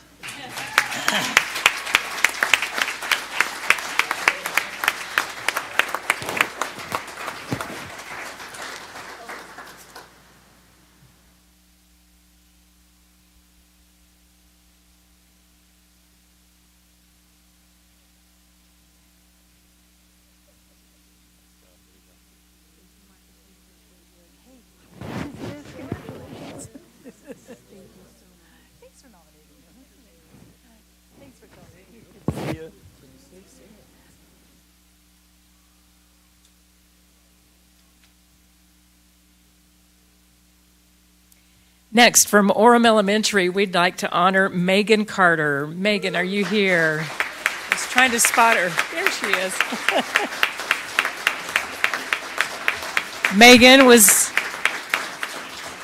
Megan was nominated by Ben Olson, a parent, and Tamara Barr, a district employee.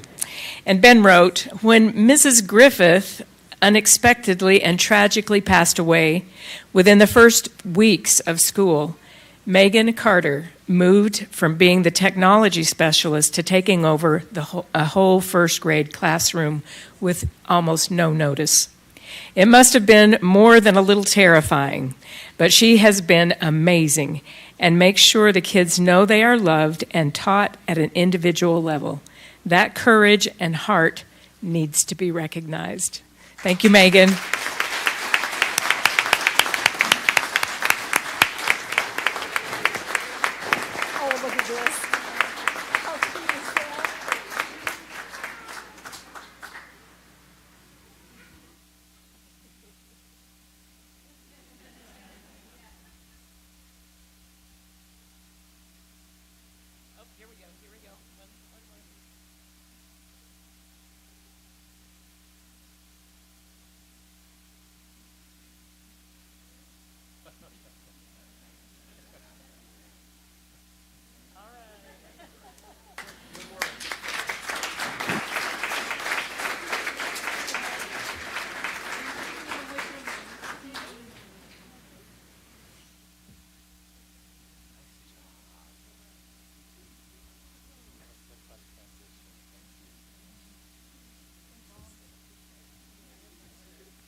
So this evening, again, we want to thank Carmen Zapata and also the Holy Cross Hospital in Lehigh for their sponsorship for the Arise Awards. And this morning, we had a great opportunity because of the sponsorship from Getaway Today.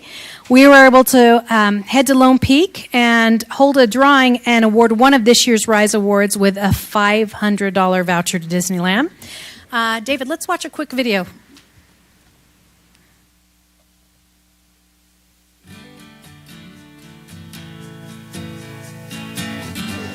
Okay, so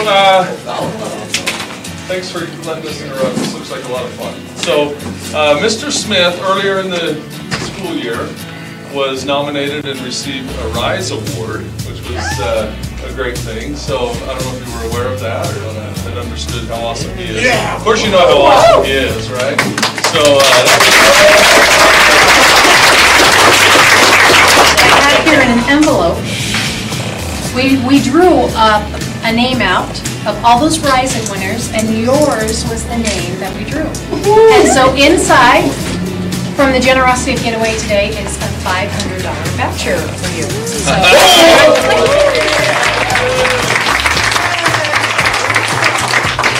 honored to sponsor the Rice Awards this year. I recall while going through school myself had a number of teachers that really made a difference and an impact to me, and I hung on to those memories and that mentorship throughout my career. So it's thanks to them and thanks to people like you that we become who we are. So thank you so much for all you do. And this goes along with your $500 certificate. We're excited that you have received the award and keep it up because we need you.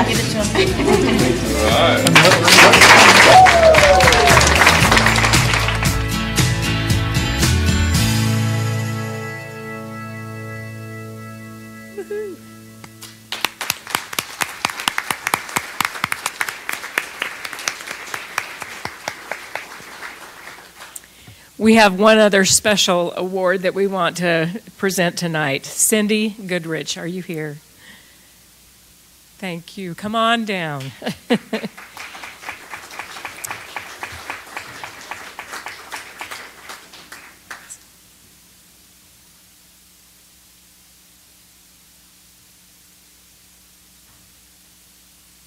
She's accompanied by Miriam Richards, assistant principal at Orem Elementary, with Michelle Stevenson, also supervisor at Orem Elementary. Cindy Goodrich is the crossing guard at Orem Elementary. And first of all, we'd like to watch a quick video.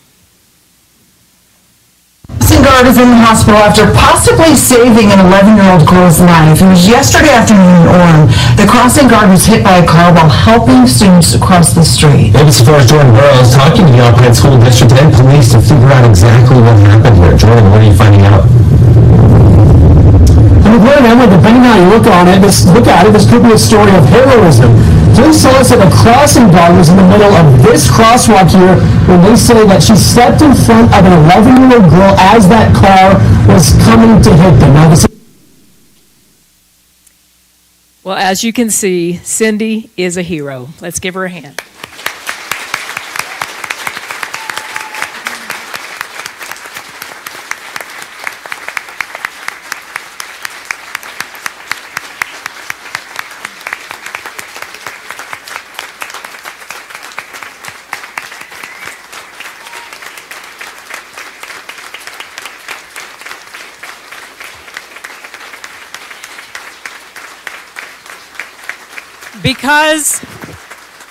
Because of Cindy's quick action, we recognize her this evening for saving the life of one of our students. Principal Ryan Rock stated, "Cindy saw the car and immediately pushed the girls out of harm's way, leaving herself alone to receive the brunt of the hit. The impact knocked her unconscious. All around rushed to her side to see if she was okay. In a few minutes, she was seen by first responders arriving on the scene. And then she was transported by ambulance to the hospital. The girls and everyone else walked away that afternoon safe and sound. Then the shock set in as to what had occurred and what was narrowly avoided that fateful afternoon. All thoughts and prayers went to Cindy, the crossing guard. For several weeks, notes and cards flooded in for Cindy. Those girls, shocked but forever grateful, checked in on the woman that saved their lives every single week. These thoughts and prayers have never stopped. Tonight, we wish to honor and celebrate this great hero and friend. We at Orem Elementary will be forever grateful to Cindy Goodrich. Her service and love for our students was unprecedented. What a gift she was to so many young people. Her sacrifice was unselfish. It happened instinctively. We hope that this moment will not be forgotten. Thank you so much, Cindy.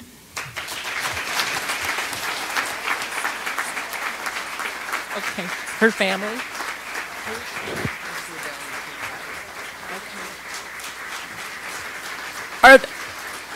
Are the students here who were in the crossing walk that day? Are those students here? We would also like to recognize Cindy's family. Is her family here? We'd love to have you. Thanks so much.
The State Board of Education recently announced that Karen Taylor, is Karen here?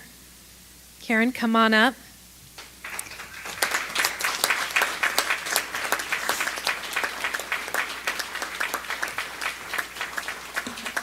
So glad you're able to join us tonight, Karen.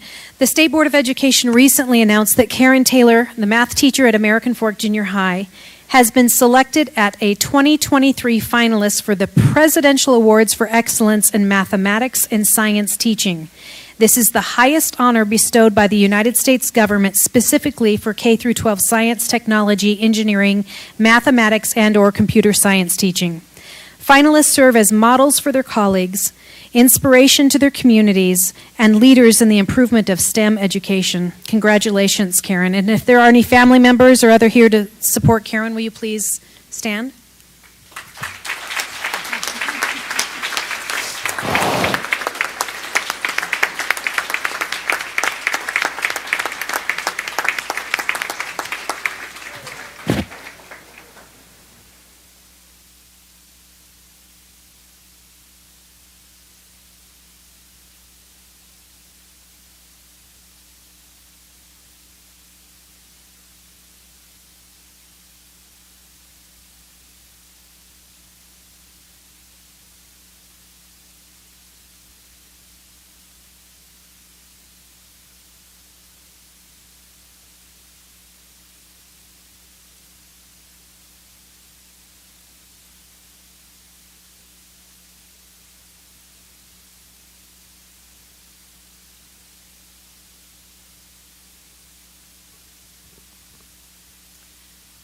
So our next recognitions are Jennifer Cherry at Silver Lake Elementary and Jason, I don't want to butcher your last name.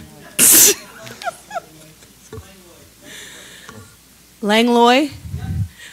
I would not have ever gotten there. Thank you.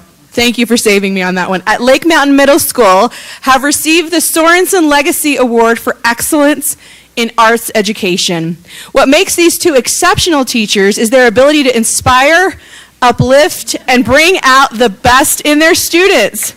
Congratulations to Jennifer and Jason.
Now we'd like to mention 2 high school state championships. These students are not in attendance. You can see their pictures here. And we'd like to honor these students, but what we have done is sent award certificates to their schools so they can receive their honor when they have their honor nights. So first of all, we have American Fork High School, Winter Guard, so congratulations to them as state champions. And Skybridge High School Theater, congratulations to them as state champions.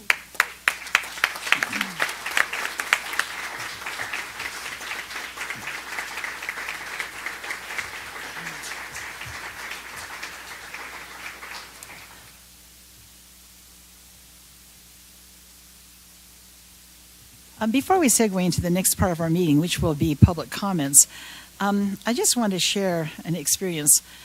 Maybe 10 or 12 years ago, I was in a meeting in Salt Lake with a group, and there was a gentleman there who was really fairly hostile towards public education.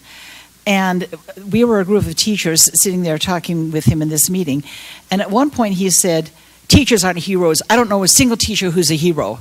And we all looked at each other like, wow, you have never been out in the schools. And I wish he was here tonight, don't you? I wish he was here tonight. We saw some real heroes tonight. Teachers who have been marvelous in motivating students, in saving student lives, in stepping in when they were needed.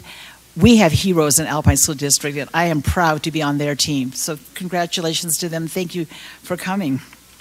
So let's look at some public comments. We've got 10 signed up. We have set aside about 30 minutes for public comments, and this opportunity is allocated for patrons living within the Alpine School District boundaries. So I have the sign-up sheet, and I think we're good with the boundaries. So as you're called upon, please introduce yourself by stating your name. You'll be given up to 3 minutes to speak. While the board does not engage in a discussion during public comment period, they may arrange for a staff member to communicate with you later. Personnel issues are not appropriate discussion items for an open meeting environment. If you have a personnel concern, please contact a member of the administration or put your concerns in writing and address them to the Board of Education. Also, as a side note, we have a number of comments that have been submitted online. I think we have all read those comments, and we appreciate those people who have taken that time as well. So we have 3 minutes apiece, and I'll read the first 3, and then if you would like to come sit on the front row and just come on up when your name is called, and just come to the mic right there. So first is Adam Sweat, then Brian King, and Jennifer Lauder.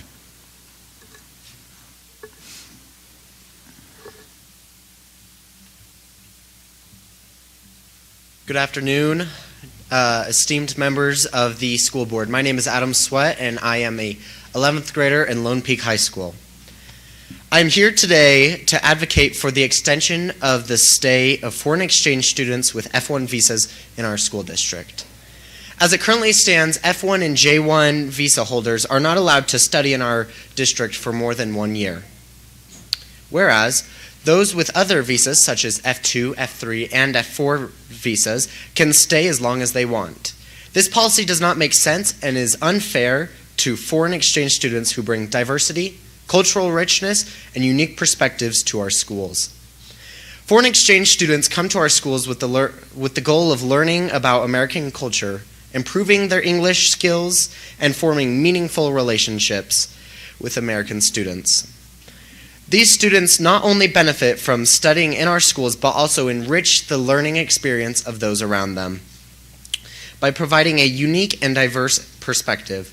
By limiting their stay to just 1 year, we deny both our students and the foreign exchange students to form deep, long-lasting, meaningful connections and grow together.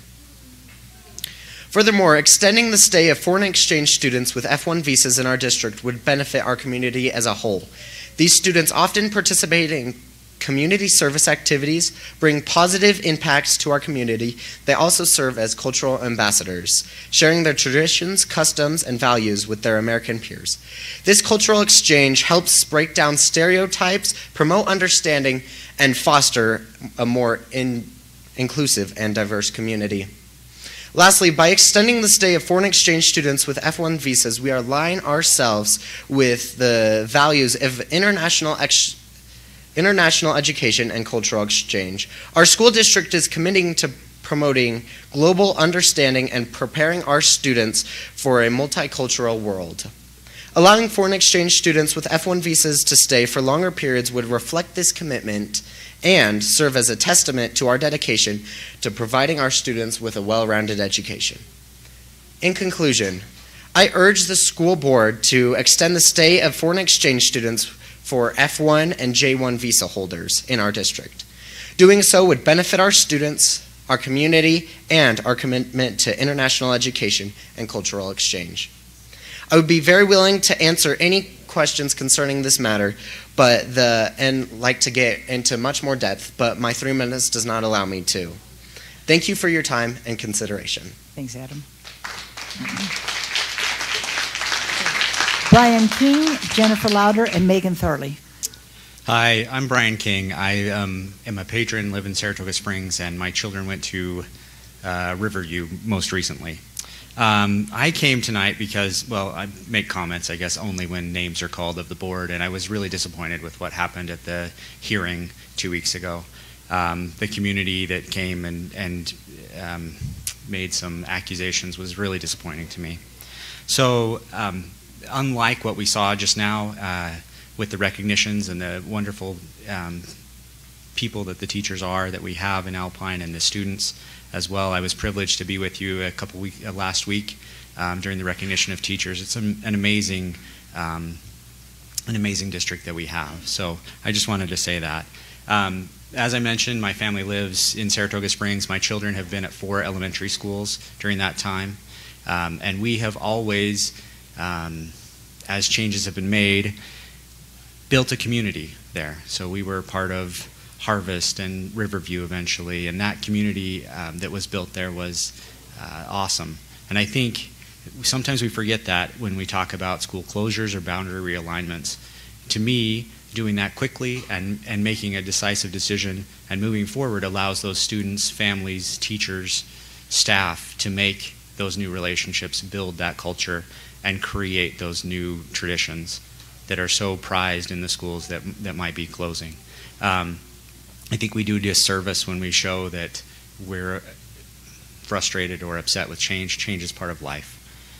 I think one thing I would say, just to wrap up, is honestly, some of it is fairness to me, right? I live in a place where we have kids in schools of 1,000 to 1,200, and I think about, can that be the same or an equitable experience with schools that have 400 to 600?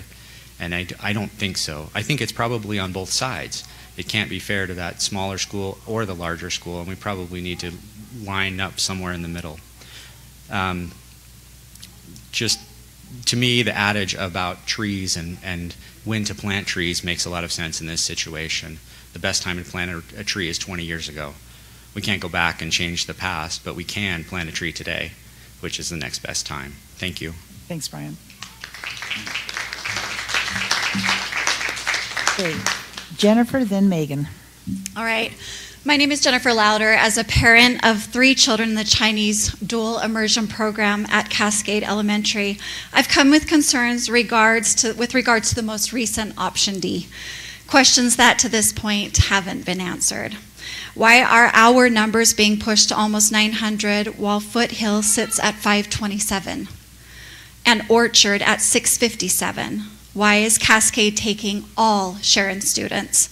Why does option D allow all Sharon students to stay with their peers while our children are being asked to say goodbye to theirs? How will this affect our DLI program, considering close to 60% of Sharon students are Spanish speakers? And how will this affect our English speakers?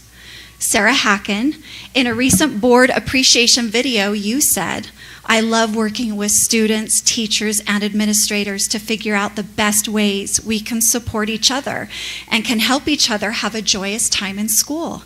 To all of you, I ask, how will you support us? Can you assure us that there is room in the current building without adding portables to Cascade campus? Have you navigated traffic around Cascade at 2:15 p.m.? I have that very fear. I tried to cross the walk today with my children. It's scary. What safety precautions will be taken?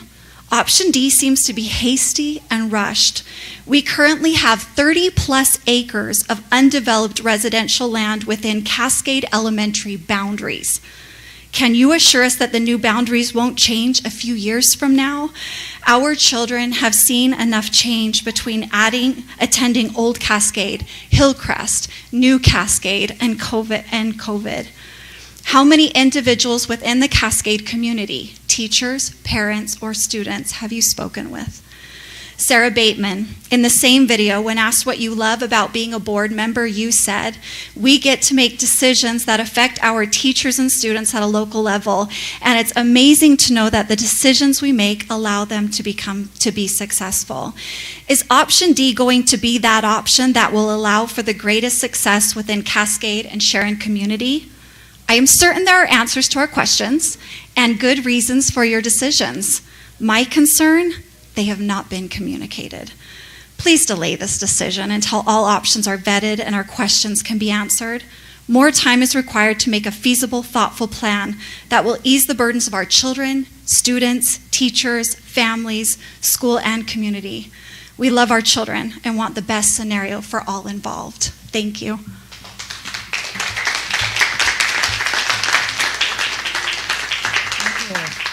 Megan, then Hillary Clark, and Shailene Lund. This is so exciting. I'm Megan. I'm a parent at Sharon Elementary, and I'm also a mother of a growing family.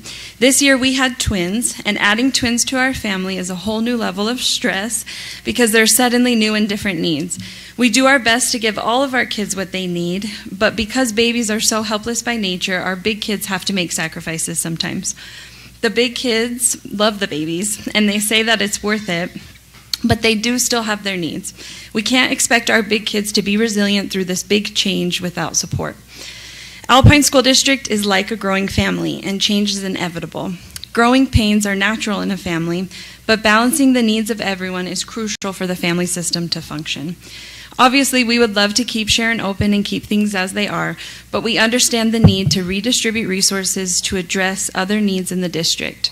It's a growing pain for us, but giving us another school year to make the transition would help. A change like this will increase the social and emotional needs of the students. We don't want academics to be stagnant at our new school next year because the social and emotional needs will be so high. We want to spend the next school year proactively preparing for the change instead of reacting and repairing unintentional damage. We believe that we can continue academic progress while preparing the students to move to the new school. We have some ideas that we were excited about with the transition, one of them being a new school name for Cascade that would be symbolic of the two schools coming together instead of Sharon simply dissolving into Cascade. We thought the students could participate in the naming of the school and choosing a mascot. We are excited to combine existing school activities to encourage interactions between the two schools throughout the year. We want to create committees focused on unifying the two schools in fun and creative ways. We want to have parent nights where we can educate parents on how to talk to their kids about a school closure and a merger. We want to give parents the tools to process their feelings and reassure them that their needs are met so that they can help their kids with the change. We want to arrange school walkthroughs at the new school so Sharon can visualize themselves in the new school. And we want to organize safe walking routes and even groups so that everyone has a plan to get to school safely. Most importantly, we need diversity training for everyone so that differences can be celebrated and embraced instead of being uncomfortable or awkward. We are very much aware that there might be a stigma against the Sharon in the Orem community, that Sharon is too poor, too diverse, too many bad behaviors, or too low academically. This isn't true, and it's not a fair representation of Sharon. But if this stigma exists, it will impact how we are received at the new school. We need to address this stigma before sending our students out to face it.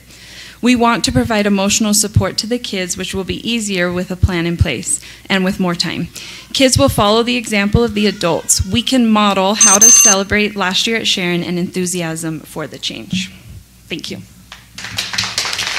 Thank you, Megan.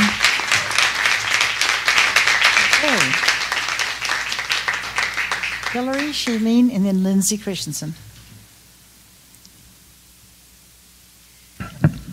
My name is Hillary Clark. I live in Eagle Mountain. I have 5 kids, one at Cedar Valley, one at Frontier Middle School, one at Horizon, and 2 at Blackridge Elementary. I'm here for 2 reasons tonight, and both of them are related to special education. The first thing I want to acknowledge is that I love that my special ed student has a place in education in Alpine School District.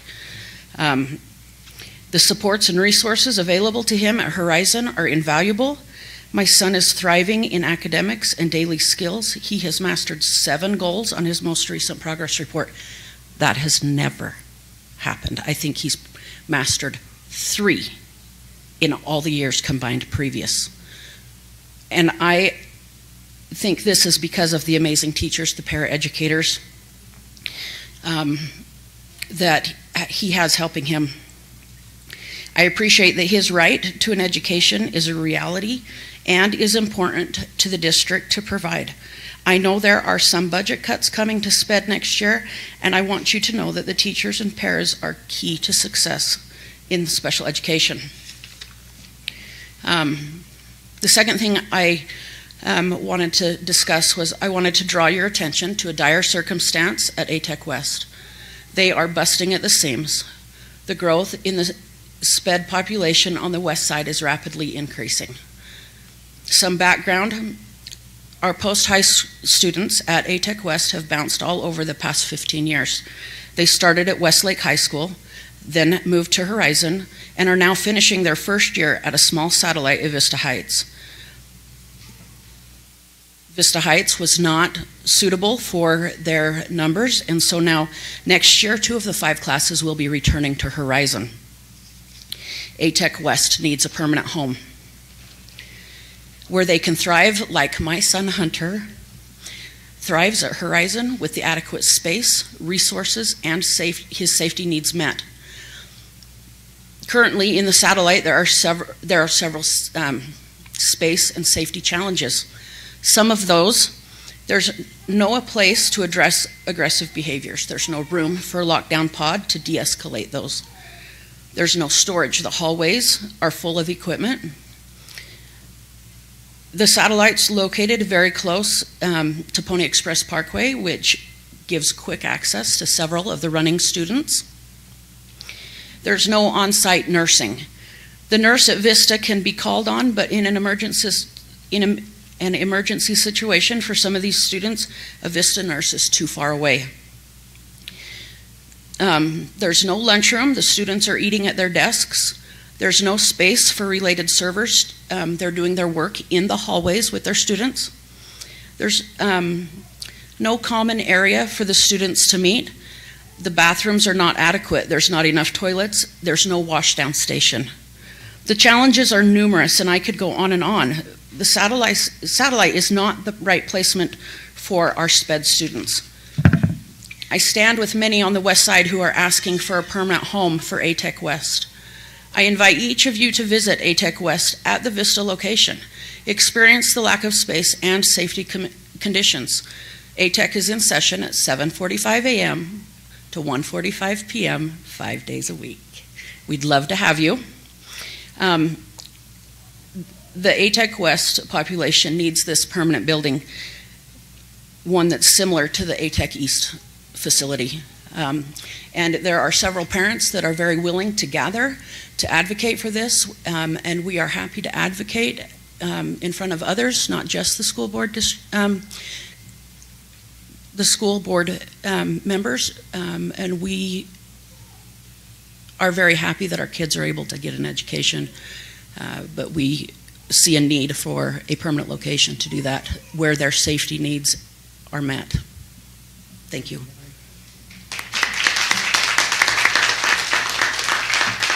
Okay. Shailene Lunt, then Lindsay Christensen and Chip Watts. Hi, my name is Shailene Lunt, and I also live in Eagle Mountain. I'm here today to address the special education on the west side of the school district. I have 2 special needs children. I have a child in an elementary life skills class as well as a teen at Horizon School, and both I plan for will attend ATEC West for post-graduation services. First, life skills. I've had a major concern of the elementary life skills situation and the large classroom numbers for some time. I recognize that solutions are being worked on, and I appreciate that. My one request here is that when we build new schools on the west side, which will happen, we don't forget to plan for and include the space for a life skills classroom in every elementary school, whether it will be used immediately or in the future. I feel like it may have been overlooked until it was too late at the new Desert Sky Elementary School. I believe in the importance of having these life skills students attend school with their neighborhood peers. It greatly benefits not only the special education students, but their typical peers that they will attend middle school with. With special education budget cuts, please don't let the district's goal of having a life skills classroom in each elementary school and making progress towards this goal each year be stalled. Now, A-Tech West. Please visit A-Tech West. Hillary just gave the times. It's the trailer on the west side of Vista Middle School. Many of these students have moved locations almost every year during their 4 years at A-Tech. They need a permanent home. They need a building with a lunchroom, a gym, a common area, and a nurse's station, a building that doesn't have the hallways used as their storage. They need a building. Please don't let this vulnerable population on the west side continue to feel overlooked. Can we please work together to find a way to get A-Tech the permanent building that they've never had and desperately need? Thank you. Thanks, Shailene. Lindsay Christensen, Chip Watts, and Stacy Golding. Hello, my name is Lindsay Christensen. I am a parent with several students at Cascade Elementary School. I'm also Cascade's current PTA president. I'm here to discuss boundary changes. We need to know how this will impact our school. We need more communication from you, and we would like more time. How will this affect our classroom sizes? How will this affect our class space? We've been told we have room, but we felt that we have a full school. We'd like to know. We are aware that we may need to absorb students. We may need to absorb all of them, but we would like to know the actual plan, where those students will be and what it looks like. If construction is needed, if portables are needed, is it possible between the effective date of, I believe, June 30th or July 1st and the first day of school, which is 6.5 weeks later, to make the space, create the room that would be needed if we absorb these students this quickly? We would like time to prepare and be made aware of what this will look like for our school. For the dual language program, right now we've been told we can't be, if we have families with students in Chinese and in the English speaking classes, if they are out of boundaries, they can't be promised a spot for their English language children. Will that affect our program? Will we have families withdraw their students because they can't navigate having children at 2 schools? And will that cause too much of a drop and cause us to lose our program, which is already not as robust as it has been in years past? What will this look like? What's the plan? How will it impact our school and our community? We are also concerned about traffic, both for our Sharon friends. If they come to our school, what does that look like? How are they going to teach their children in 6.5 weeks how to get there safely? Where will the crossing guards be? Where will the crosswalks be? How are they going to safely get their children that will now be part of our school community to school? And how will that be communicated with parents? And what's the busing situation looking like? A few of the families in Sharon qualify for that by district policy of 1.5 miles. When will that be communicated? What will that look like? Traffic is not, it's better than it was at Old Cascade, but it is still congested. How will this look like? We don't know if there is a plan because we haven't been shared that information. How is our school, which is currently does not have a significant Spanish-speaking population, what is the plan to make sure that parents' needs are met so that they can communicate with our school if the merger goes forward? What does that look like with our office staff, with our teachers? How will we have resources to communicate with the Spanish-speaking population, which makes up a significant portion of Sharon? And how will we meet the physical and nutritional needs of those students? We've been communicating as PTAs, and we're aware that there are a lot of nutritional and physical needs that are met through the PTA. We want to be able to meet those students' needs. We don't want them to lose resources, but we need time to prepare so that we can do that well instead of in a slapdash fashion. We need time, and we need to know what the plan is. Thank you. Thanks, Lindsay. Chip Watts, Stacy Golding, and Tammy Stevens. Hi, my name is Chip Watts, and my wife and I live in Lehigh, and I'm here to talk to you a little bit about our daughter, Ashlyn. Ashlyn is 20 years old and has attended Alpine School District since preschool. She's been in various special ed settings and is currently attending as an intern at ATEC West. My wife and I recently received a survey asking us what we thought, what our input was on a decision that would be made regarding students at ATEC West due to the increasing enrollment and limited space that you've already heard about from two previous speakers. I think that they've done a great job of describing some of the concerns that we have as parents with the satellite that students are currently located in, that our interns, I guess, are currently located in.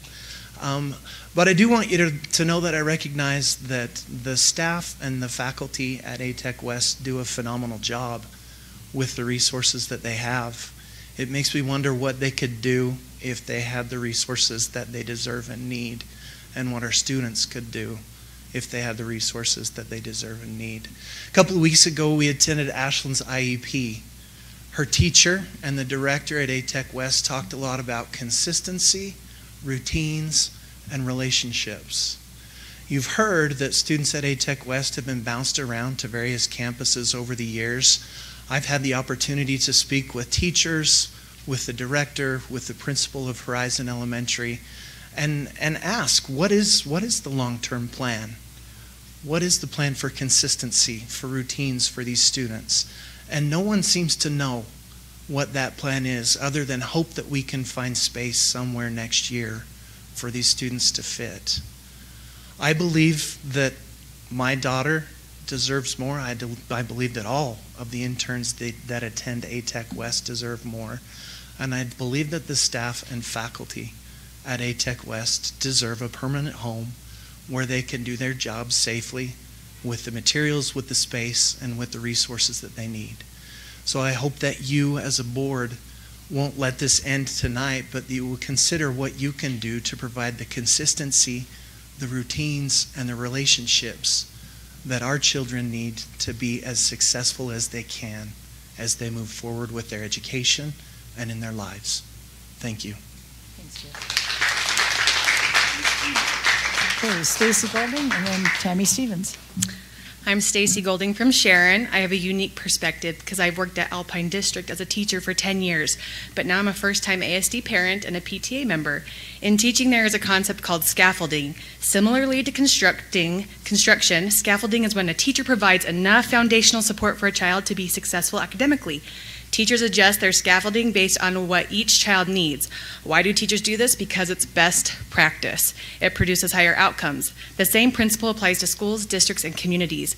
My fear with Sharon officially closing 6 weeks before school starts is we are ripping the scaffolding away from these students, which they need to succeed. In those short 6 weeks, Sharon families will lose Title I status that provides additional funding, aids, and resources. This includes the Title I preschool and the after-school programs that allow parents to work more hours to put food on the table. They'd lose their school pantry of food, clothes, and supplies. They'd lose the ability to walk to their neighborhood school. Many children walk their younger siblings to and from school, or young moms without cars use strollers with multiple kids in tow. Many live just below the required 1.5-mile busing policy, so children will be expected to get their younger siblings to school by walking 1.2 miles at 7 a.m. to get their breakfast before school. I don't know about you, but picturing this happening the majority of the year in the dark of winter makes me want to cry and then my blood boil. They'd lose the emotional and social safety created at school due to the quick transition. They won't be able to prepare for the change or even have a proper goodbye with the school celebration. We have many English language learners in our community. Information can often move slowly because they're busy navigating living in a new country with a new language. How many families won't even know what's happening until the week school starts?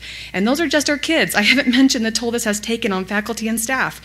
When are teachers going to move their classrooms, meet their new coworkers and admin, learn policies and procedures, and create a new school culture? They are being asked to do this in 6 weeks, right in the middle of their summer conferences and trainings, vacations, and family reunions on their own time without pay. We need to scaffold teachers too so they're stable and happy because they create the environment for our children. We realize and respect the need to consolidate these schools. We support your decision, but we ask to give one more year like the other schools on the proposal. We could use the additional year to properly prepare for the merger by working with the school staff and PTA to ensure all the scaffolding is in place for every child to thrive. ASD will not be affected long-term by staying open one more year, but Sharon will be negatively impacted long-term if the transition happens 6 weeks before school starts. It won't just be 1 year of damage control. Sharon has the most vulnerable population of all the schools considered. Removing the scaffolding that fast will have long-term consequences that are far bigger than our district. When kids don't have proper support, they stop coming to school. And without education, we see higher rates of drug use, teen pregnancies, incarceration, and poverty. This may sound dramatic, but this is the reality I saw in a decade of working with at-risk kids in our district. If keeping Sharon open for 1 more year is absolutely not an option, then we look forward to and expect to see detailed scheduled plans of how all of the scaffolding needed for our students will be implemented quickly as the district's top priority, so it's up and running before our kids arrive.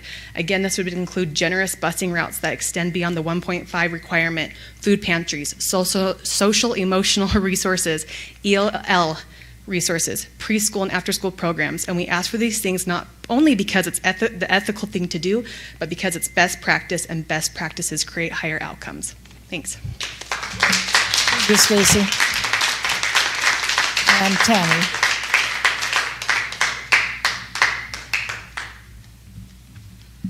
Hi, my name is Tammy Stevens, and I too am a Sharon parent of, oh my gosh, 6 kids, I guess. We have 6. And 5 of them attend Sharon Elementary. And I've heard the rumor that Sharon, if closed, will be used in the future to be regeneration. So as you can see, we're on the fast track in that process with twins and Stacy's little boy. I'd like to share an analogy of a blended family. When my friend Erin remarried, I witnessed the incredible work it took to combine 2 families. Before Erin and her second husband even got engaged, they gave time and space for their children to grieve their previous family. They spent time with each other's families doing meaningful activities together, and it took them over a year before their families felt blended. Once Erin and her second husband got married, their boys were already an amazing family. Thank you, Stacy. I share Erin's story because, like her blended family, Sharon and Cascade's communities are being combined together, we hope, in option D. In order to do so, we need another year to create closure and celebrate our history, collaborate with both communities to set up incredible programs and purposeful events that will integrate the stabilities of Sharon and Cascade. When communities are blended, one does not dissolve into another. Look at Sarah and Hillcrest, or Geneva and Suncrest. Their communities were renamed. Centennial and Parkside were born. Even if Cascade isn't renamed, we need Sharon and Cascade to have an equal part in this new beautiful baby. I mean, community being born. In talking with a parent who went through the Hillcrest and Sarah transition, she said, "We had a couple events which included a gala and school history walkthrough to celebrate its legacy and the lives it's touched. Sharon is one of the first schools in Orem.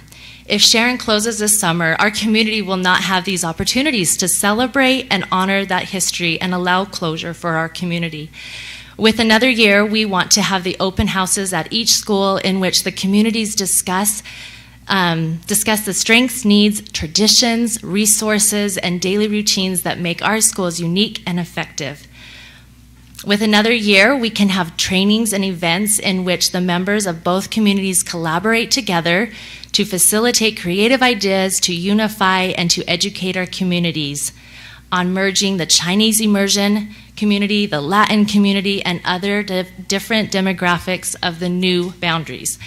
With another year, we will have time to officially create a mixed SCC, a blended PTA board, among other groups and committees. I understand that you have much larger schools in the west of the district that need expanding and resources, but I'm just asking for 1 more year. 1 year in the grand scheme of things seems pretty minuscule, don't you think?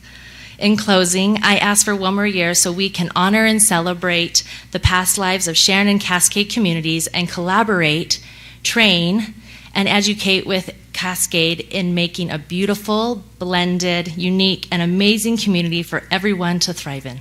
Thank you.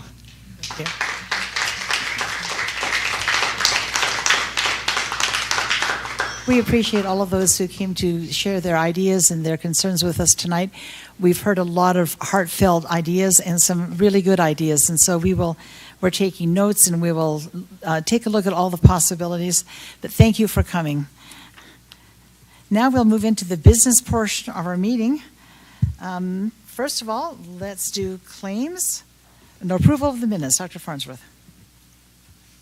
I believe approval of minutes is done by the board. So I move that we approve the minutes. I second it. Okay, it's been moved by Aid and seconded by Mark that we approve the minutes. Is there any discussion? All in favor say aye. Aye. Aye. Any opposed say nay. All right, it passes. Thank you. All right, next. Now, Dr. Farnsworth, claims. Thank you, President Hacken. You've received your claims for the month, and I recommend your acceptance of the claims. Okay, do I have a motion? I'll second it. Okay, we have a motion by Mark and a second by Sarah. Do we have any comments? Seeing none, all in favor say aye. Aye. Any opposed say nay. Okay, it passes. Next, Dr. Farnsworth, routine business. Yes, you have received the routine business for the month, which includes, as listed there, a budget summary, the Alpine Foundation board summary, personnel hiring and releases, student trip requests, and LEA-specific licenses. There were a couple questions with respect to student trip requests. Two of those were Lone Peak trips, and the dates that were in question are the dates of the previous trip. The dates of the current trip are also listed there. And there was one mistake on I believe it was a drama trip. They had included Sunday. They won't be there on Sunday, so that correction has been made on the form. And I recommend your acceptance of the routine business. Okay, do I have a motion?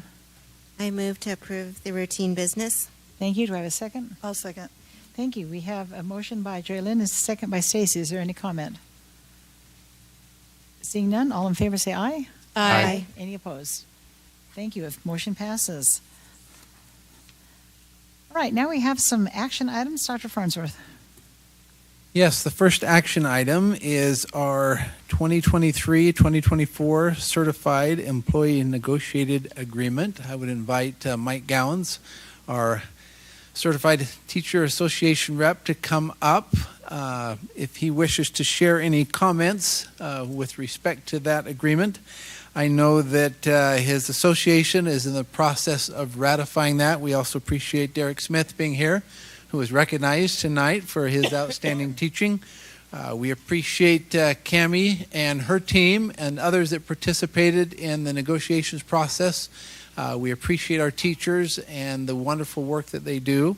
And I recommend your approval of the 2023-2024 Certified Employee Negotiated Agreement pending ratification by the association. Okay, do I have a motion? Do you want to inform us first? Go ahead. I don't have to talk. First, I say this every year. It's been about 30 of them now. It's a pleasure to work in Alpine School District. And we know that we are a very large district, largest in the state. But as president of the association, I want the board to know how much we appreciate you. There's very tough decisions to make in Alpine School District, being so large. And we don't take your job lightly. You guys do a fantastic job weighing all the ins and outs of every single decision you make. After 30 years and watching all the different boards, I truly have to say this is one of the best boards that we've ever had. And so we really appreciate everything that you do. I know it took us a little while longer to get to a settlement this year. And, you know, the superintendent, he kept saying, trust the process, and we trust the process. We have probably the best negotiations in the state on both sides of the table, and we respect each other, and we really appreciate it. Just on a personal note, this is probably one of the last times that somebody's going to be hearing a ratification from the association, but we want to recognize Rob. I don't think we've been in better hands since Rob's been in the district, and we really appreciate him and the time that he spends in working with our employees. So we want to just say thank you for all you've done, Rob. So we are still voting on it. We'll be done with our vote by next Monday. So we appreciate everything you do.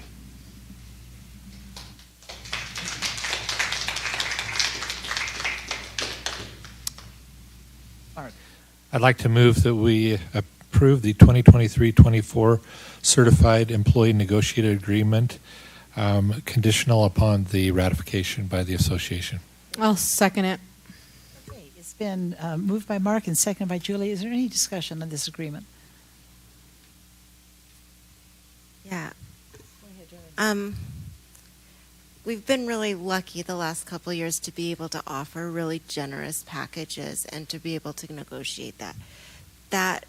As economies change and needs change every time, we don't have an endless pot of funding, and so we always are making choices. And I just want to, as we move forward, realize that there may be tough years ahead, but that doesn't mean that we value our teachers any less, and that we like to take the opportunity to thank them where we can, but we just need to remember that it isn't an endless pot, and that when we choose as a board, we are only choosing between good and good and good. It's not any bad choices up here.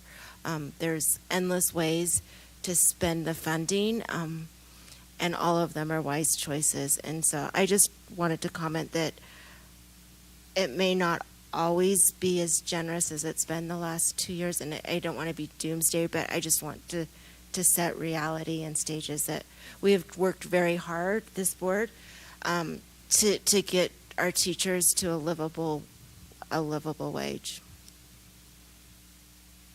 Okay, any other comment? All right. It has been moved and seconded that the 2023-2024 Certified Employee Negotiated Agreement, let's vote on it. All in favor, as it was motioned, please say aye. Aye. Any opposed? Thank you. Next, 2023-24 Classified Employees Negotiated Agreement. Yes, thank you. We are grateful for our classified employees as well, and for the manner in which they work with us, the work that they do to support our students, our teachers, the functioning of the district. We have a great working relationship with them, so we would invite Rick to come forward and share any comments. Lisa as well. So appreciate both of them and the monthly opportunity I have to meet with them. And I would recommend your approval of the 2023-2024 Classified Employee Negotiated Agreement, pending approval by our classified employees. On behalf of the classified employees, it's been privileged to serve as president for several years. And it's been a privilege to work with the board and the DLT. Our classified employees are some of the best in the state.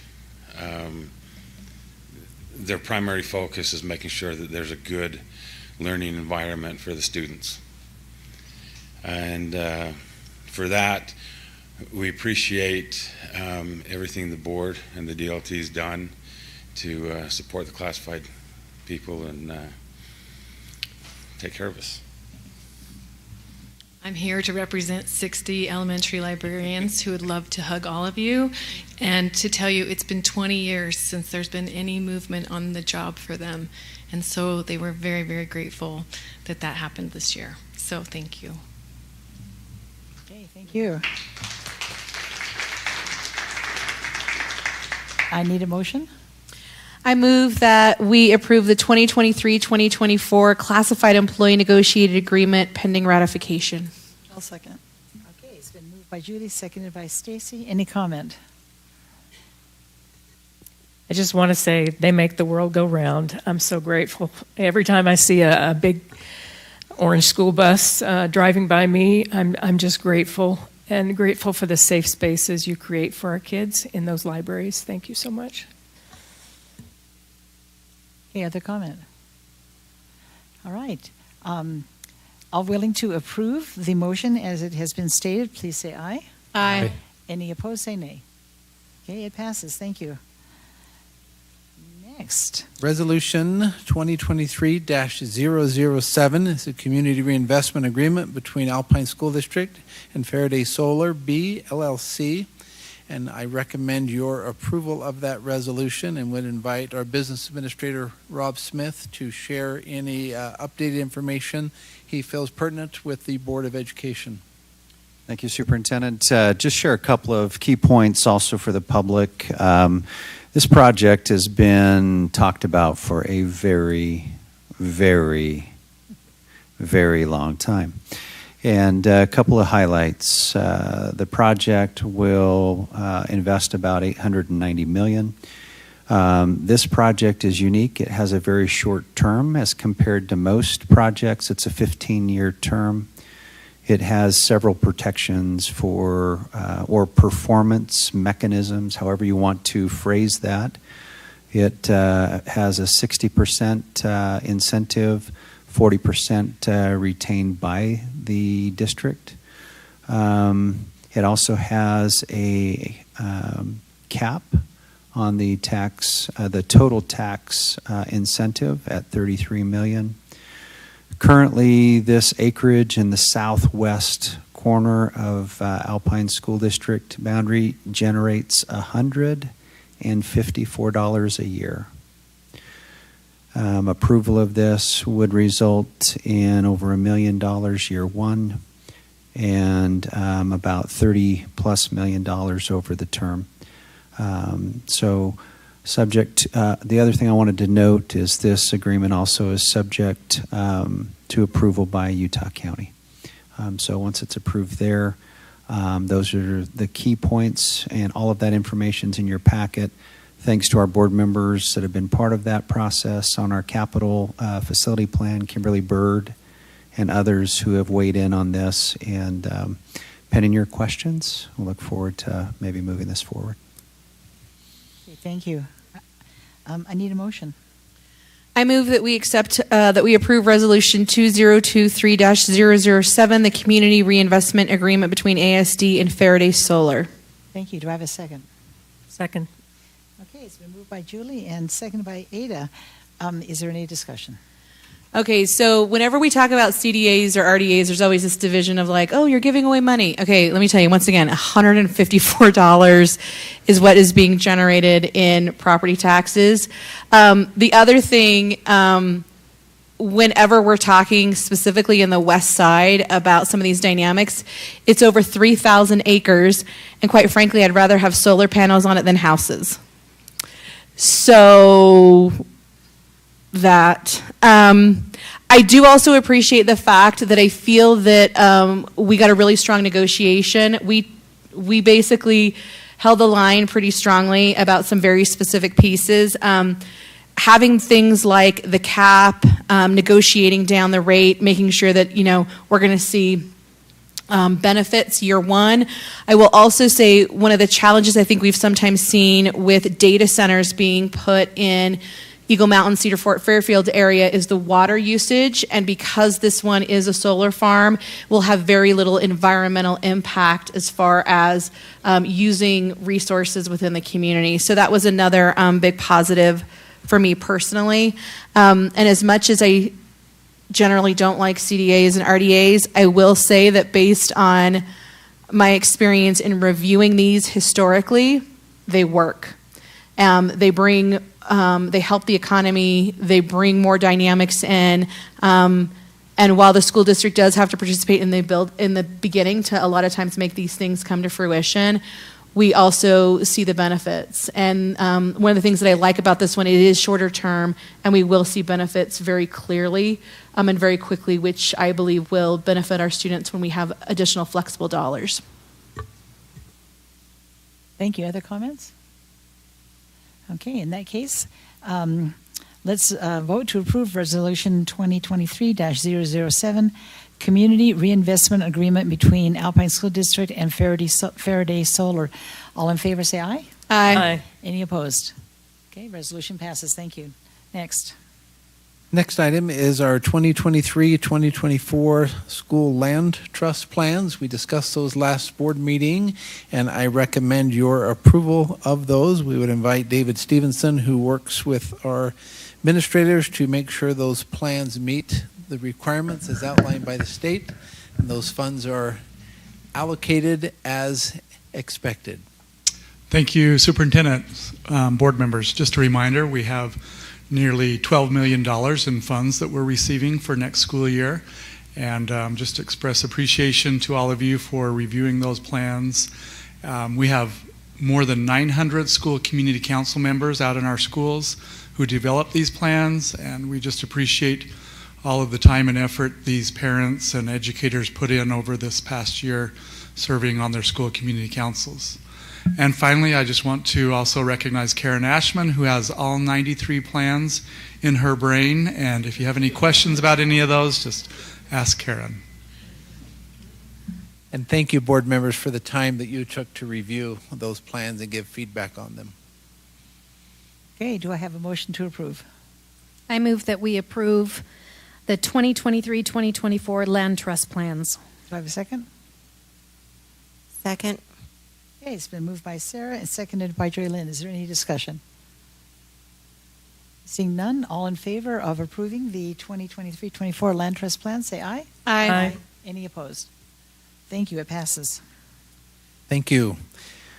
We are recommending a board meeting schedule adjustment for the month of June. We would like to add an additional board meeting on June 30th, and I recommend that you make that adjustment to the board meeting schedule. Thank you. Do I have a motion? I move that we add an additional date for school board meeting on June 30th. Do I have a second? Thank you. It's been moved by Julie and seconded by Stacy. Any discussion? That's June 30th, 2023. June 30th, 2023, yes. Coming right up. What time were you planning on? I don't think we've determined that yet. All right. All in favor of adopting the board meeting schedule adjustment, please say aye. Aye. Any opposed? Okay, it passes. Thank you. All right. Discussion action items. Dr. Farnsworth. Yes, I appreciate Rob and his team and the presentation they gave in study session where we had a discussion about district reconfiguration, previous work that has been done with respect to that opportunity, and additional discussion. We have placed it on the board meeting agenda for this evening in the event that the board would like to discuss that further or take any possible action. So we just open that up to the board for discussion and to direct the staff as you see fit with respect to district configuration and next steps. Okay, Mr. Smith. Some people who are listening to this meeting probably did not tune into study session. Would you like to describe this proposal?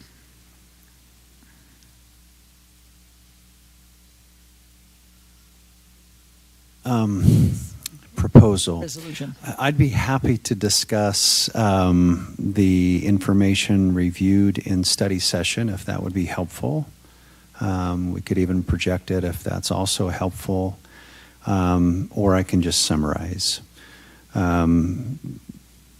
This has been an issue discussed in Alpine School District from year one when I was appointed in Alpine School District. That was a long time ago. So for over 20 years, we've been talking about the right size of a school district. And is Alpine too big? Does it have economies of scale?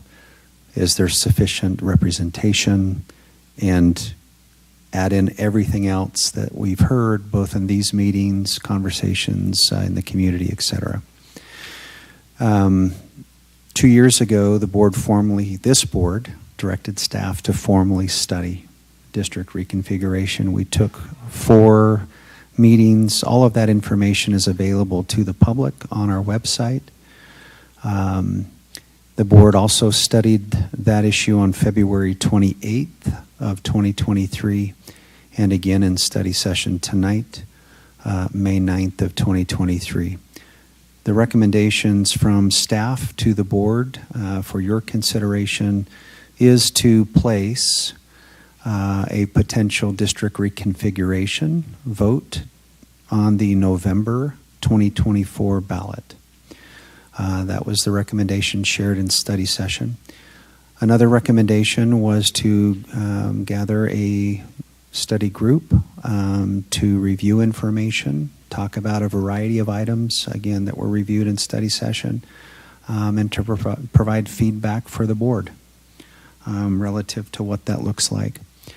In the past, we've looked at reconfiguring Alpine into 2 pieces, into 3 pieces. We've had a city also look at a potential city school district question, which was on the ballot last year. And so there's a lot of options. There's not a formal proposal. The only thing that, again, we would recommend is the board consider directing staff to work toward putting that on the ballot November 2024. Talked with a lot of legislators today, a few mayors, as did superintendent. We tried to let them know that was being discussed tonight. There are a couple legislative items, I think, that the legislature needs to consider when it comes to district restructuring, reconfiguration, and we talked about 2 of those potential items tonight in study session as well. And so I do know one of our legislators has opened a bill file. We have worked with our legislators on 2 prior occasions to pass legislation to address concerns in the event that Alpine is reconfigured. And so that would be my summary from study session. And again, pending any additional questions the board may have, I would defer to you, but hopefully that helps. Are there board members that have questions for Rob at this time? I don't know that I have questions, but I have many thoughts. I think one of the things that is challenging as we're looking at this is that there currently is no legal path for a board-to-ballot reconfiguration. According to the code as we're interpreting it, it states that the board can submit a recommendation for, hey, we believe this is the best proposal for a district reconfiguration, but that then has to go to the county commissioners, and then an ad hoc committee is formed, and those individuals make the decision about what actually appears on the ballot. I have significant concerns about that, not because I have any mistrust of other individuals, but I think one of the challenges of serving on the school board is that there is a really long learning curve. I tell people it generally takes about a year in this job to truly understand what it entails. So this is not a look at a spreadsheet, look at taxes and buildings and enrollment projections, and then just say it's A or B. This is way more complicated than that. We are talking about significant issues about the support that's provided to our employees. One of the things that I'm concerned about is that ASD is the 2nd largest employer in Utah County. Number 1 being BYU, and because they employ a large number of students, I would argue that in most of our municipalities, the number 1 employer in most of our municipalities is ASD. I feel that we need to be very intentional about this, because if we do it poorly or incorrectly, I feel like it will have a significant economic impact on our county as well as throughout our individual cities. We want to be mindful of our employees. We want to be mindful of the impact this will have on students. And we want to be mindful of the impact this will have on taxpayers, on our families. part of the reason I think this has been discussed for 20 years is because this is not an easy thing. I would hope too that it is something that we have a large level of engagement from our community on, and I hope it is something that as voters work very hard to become informed on, because I do feel like this is a significant thing. And there are pros and cons to every situation, and I think sometimes there's this idea of, well, if we just split the district, X problem will be solved. I think the reality is, in any dynamic when you're facing, a reconfiguration, a split, you're trading one set of problems for another set of problems. And it's just, is that the problem you want to solve? I do support trying to figure out what the best way forward is and letting our voters decide. But I also hope that our voters understand the weight of what this will be, and that, like I said, that we do have a high level of engagement. One of the things that I also am concerned about is I think that there will be more unanswered questions than answered questions, because so many of the decisions going forward would be up to board members on boards that don't exist now. And so to say that we can guarantee that X, Y, Z is going to happen, I think more often than not, we'll have to say that's a future board's decision to make. And so I also want to be clear with the public that we're trying to, the goal is to answer as many questions as we can while also being aware of the limitations that we have. I think you probably have 7 very diverse opinions on this board about dynamics with the district reconfiguration, and that's a good thing, because we need a lot of voices talking about pros and cons and weighing things out. It's a heavy work. We talked about this a little bit in study session, that like when it comes to budget, sometimes it feels just heavy because we can't solve all the problems. And I also feel like this work will be heavy because we won't be able to solve all the problems. I'd just like to say that in Alpine School District, we're all about learning, all about the kids, and we want to lead learning in our communities. And it's become difficult to do that, to address that, because we have this elephant in the room. And it's difficult to make progress when we're not sure where our communities want us to proceed. And I think it's time for us to assess where our communities want to be. And that's the only way forward as far as leading learning and making decisions about facilities. So many decisions are affected by this big question. It is a crucial question, and it has lots of moving parts. And in that vein, I would like to propose that we begin a process of assessing what our communities would like us to do to lead learning in our communities and how they would like us to use their tax dollars. I propose that we begin a process by answering questions for our public by engaging a third party in a formal study of equity and facilities so that we can be informed in whatever choice we make, whether it's to form new districts or to proceed as Alpine School District. We need answers about what that means. So I would propose that we begin the process with the intention to put this on the ballot in the 2024 November election, and do that by engaging a neutral party, a third party, and request our staff to create an RFP, which we will be determined what will be in that RFP.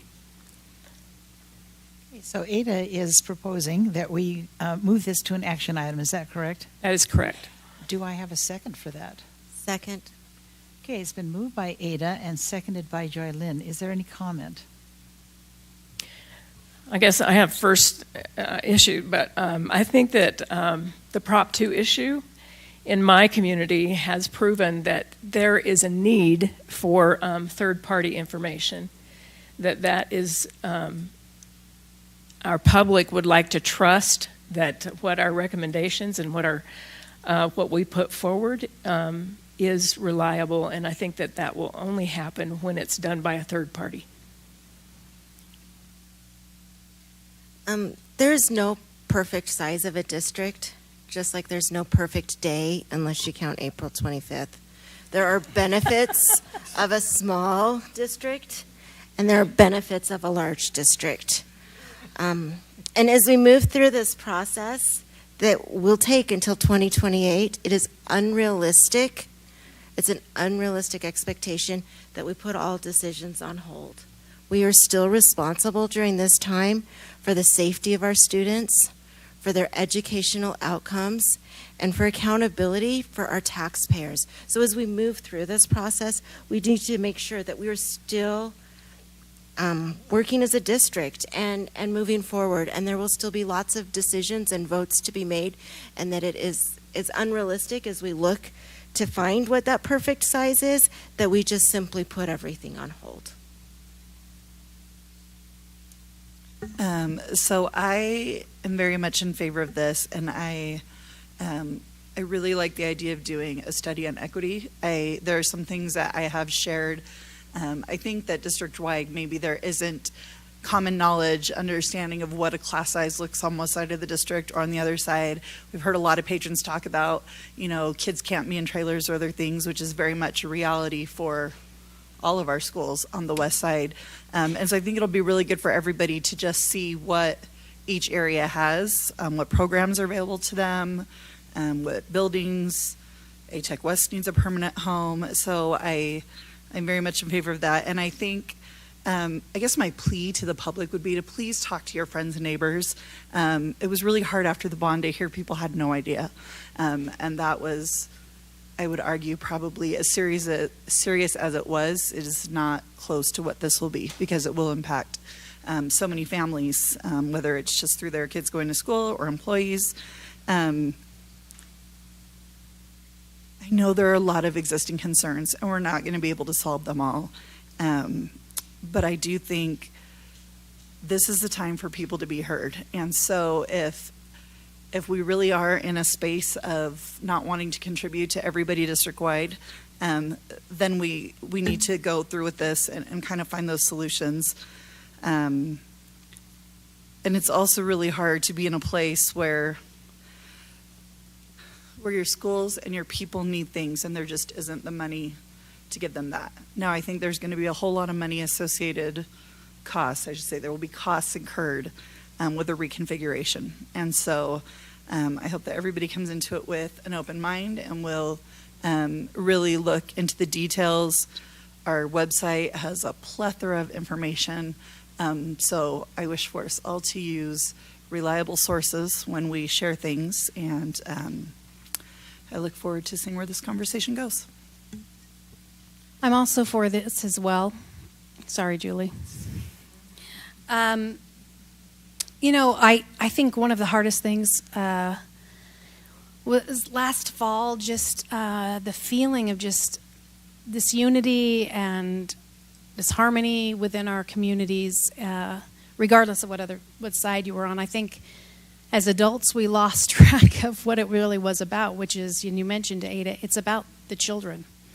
And we have such a responsibility as adults to be able to make sure that it's not just right today or tomorrow, but 20 years from now, 50 years from now. It's a huge responsibility. And that requires us as adults to sit down and collaborate. And that's what I'm excited about and would like to encourage the district to make sure that we're collaborating with the 14 municipalities and whatever that looks like, and making sure that everyone is walking away with feeling like we have gone through every corner of the district and to make sure that everything's transparent, to make sure that everything has been looked at and nothing has been left out. I would hate for something to happen at the end of the day in 2024 when someone says, had I known that, I would have voted a certain way. And I just want to encourage our district leadership team that as we move forward with this decision of collaboration, that we have people from smaller districts coming in and talking and saying, hey, this is what we deal with. I think it behooves us as a board to make sure that our public is overeducated as much as possible of what it entails and the differences between a large district and a small district, and making sure that everyone is going to vote in November of 2024 with a pretty good idea and a good education of what a new district could look like, or sticking with the old, whatever that is. I would love a collaborative effort and one that is harmonious. I think, again, it teaches our kids that regardless of what side you're on any issue, you can sit at the table and invite people that don't think like you together to have a good conversation. And so I am excited to start a process to have that accomplished. Thank you. Okay, so Ada, I'm going to try and sum up your motion and see if we're on the same page. So what I understood of your motion is that we're going to direct staff to begin the process of a district reconfiguration study utilizing an RFP to engage a third-party entity with the intention of putting a district reconfiguration on the November 2024 ballot. Is that a fair summarization? That is correct. Thank you. Okay, so I wanted to see if you and Joylyn would consider a friendly amendment. I'm not going to make a substitution because I don't think it's significantly different. You tried to scare me in study session with the Roberts Rules thing.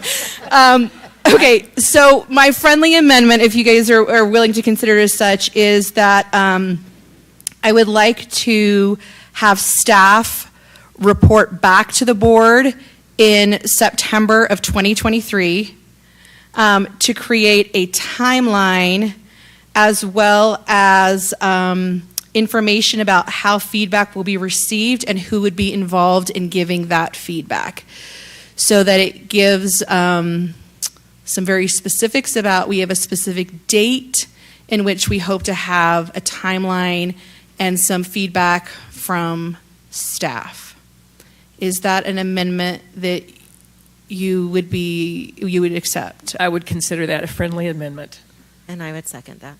Okay, so do I need to re-sum up what Ada said and then what I added, or are we all good? Rhonda, are you good?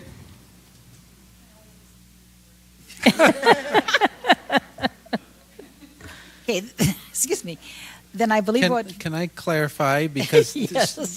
staff is being directed here, and I want to make sure I understand the direction. So what I'm hearing from the board, the motion is to direct the staff to begin a process of preparing a possible district reconfiguration for the November 2024 ballot.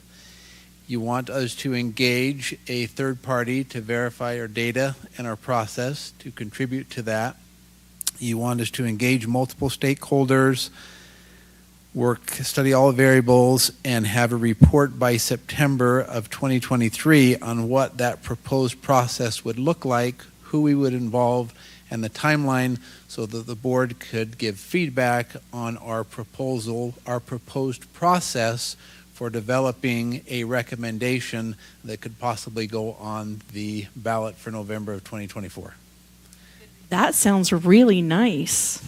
Yeah, It does sound yeah. really nice, I but think there's that. not- I think you captured. I think all of the pieces. Okay. Has there been a second? And I think the Are we in discussion mode is what I'm... Okay, do we have any discussion on the amended motion? I guess I just wanted to make a comment. This sounds like a lot of work for staff. I hope that by employing a third party, that will be lessened. However, I think the bigger amount of work because it has more people doing it, is with our community, parents, city leaders, teachers, and principals, because that's the hard part, is coming up with what would this look like. I think there's a very difficult process of engaging in something you feel very passionate about without becoming uncivil. So yes, that's not going to be easy. But I think that working together, Alpine School District can do hard things, and we can make that work. And I guess along with this motion to start the process, I'd also like to invite our community to start thinking about what would be the best outcome for students in the district, because that's really what we're all about. Can I clarify purpose as well? So from what I'm hearing from board members, the purpose of this process would be to study all the salient variables with significant input from all stakeholders so that the board could make the very best recommendation on what that reconfiguration should look like if there should be a reconfiguration. So that's the purpose of the process, is to look at the variables, gather feedback from all stakeholders so the board can make an informed recommendation of what that might look like. Okay. I'm just to clarify, then in September of 2023, we would be receiving this report.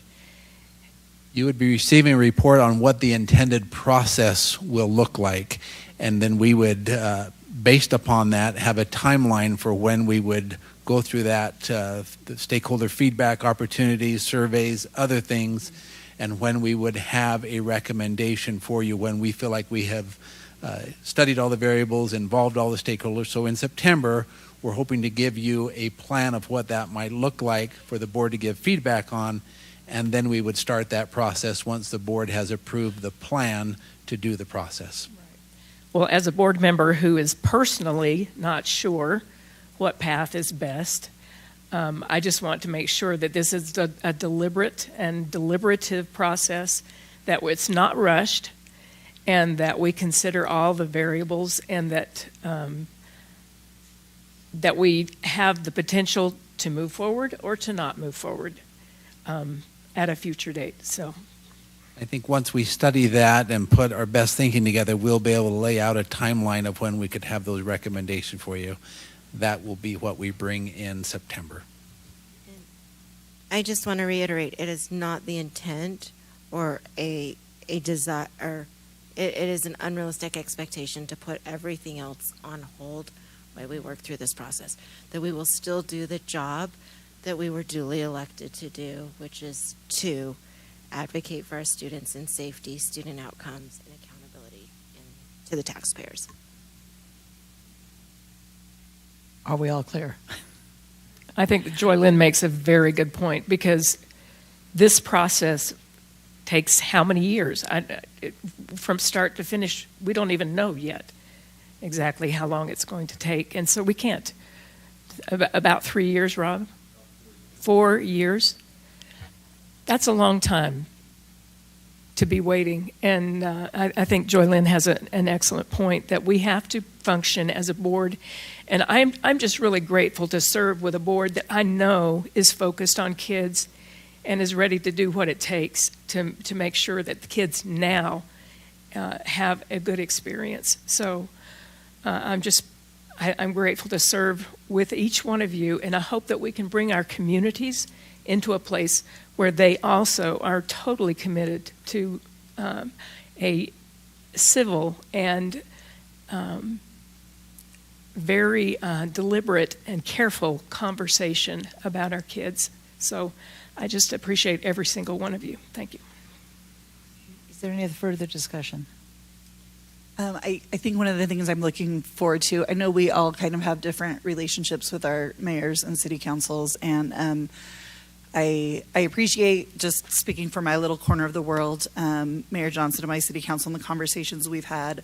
thus far, and I'm looking forward to being able to extend that conversation to some of the other municipalities. I think one of the things that I appreciate most about our relationship together is that they come and defer to us on the education things, and we can defer to them on the things that are within their wheelhouse. And so I thought, I don't know that we really talk about this all that much, either in a report or as here, and probably most of our community members don't know that those relationships are strong and good. And so I think it'll be eye-opening for a lot of people to realize all of the variables that come together, and it will be, I don't know, I think it'll just be really nice to be able to have that discussion with all of our municipalities with all the pieces.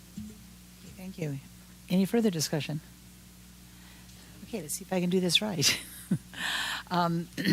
We have an amended motion on the table, as proposed by Julie and summarized by Dr. Farnsworth. All in favor of the amended motion, say aye. Aye. Any opposed, say nay. Okay, then the amended motion carries, and it will supersede the original motion, correct? We're good. All right. Let's move on then. Thank you. Dr. Farnsworth. We have a couple policies that we are ready to discuss and possibly move to action. I appreciate our legal counsel, Craig Brinkerhoff, working with the policy committee to review and update our policies. Appreciate him coming forward. The first policy is policy 1313, gratuities, all personnel. And we would like to open that up for discussion and possibly a motion or action if the board is settled on the recommendation. Yes, so this policy, gratuities, we're bringing it to the board because we try to review all our policies every 5 years. This one has reached that time frame, if not more, and so we wanted to bring it back to the board for reapproving and renewing that policy. We have updated the title of it, so the change to the title says gratuities or gifts, not anything too crazy. We've also added some state statute as it relates to public employees in the Code of Ethics that applies to this. So those are the only additions to this. Otherwise, it's a renewal. Okay, do I have a motion to approve the changes to this policy? I move that we approve policy 1313. And do I have a second? A second. Okay, it's been moved by Sarah and seconded by Mark. Is there any discussion on this policy? Seeing none, all in favor say aye. Aye. Any opposed say nay. Thank you. Next policy. Next one is policy 1324, community group activities involving students, and we would invite our council to share his recommendation on this as well and any changes associated with this policy.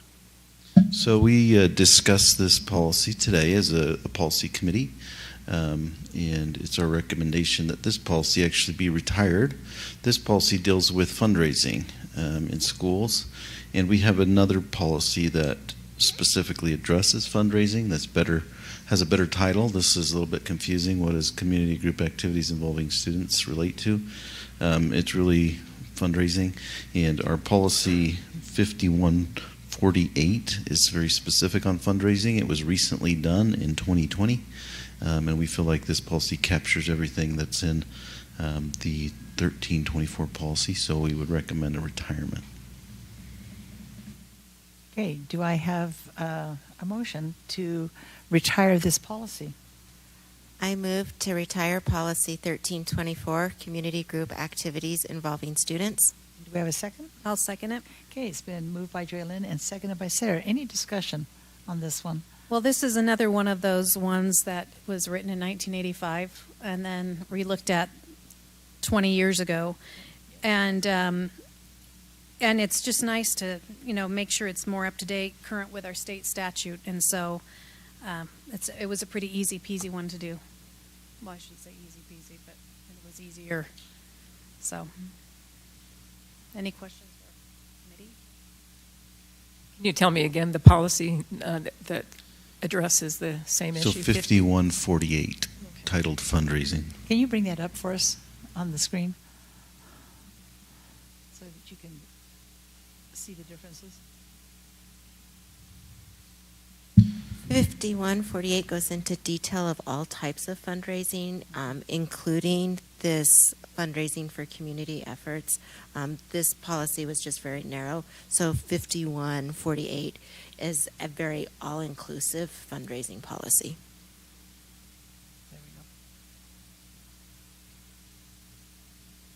Maybe you could just kind of slowly scroll through it so the public can see what that policy looks like a little bit.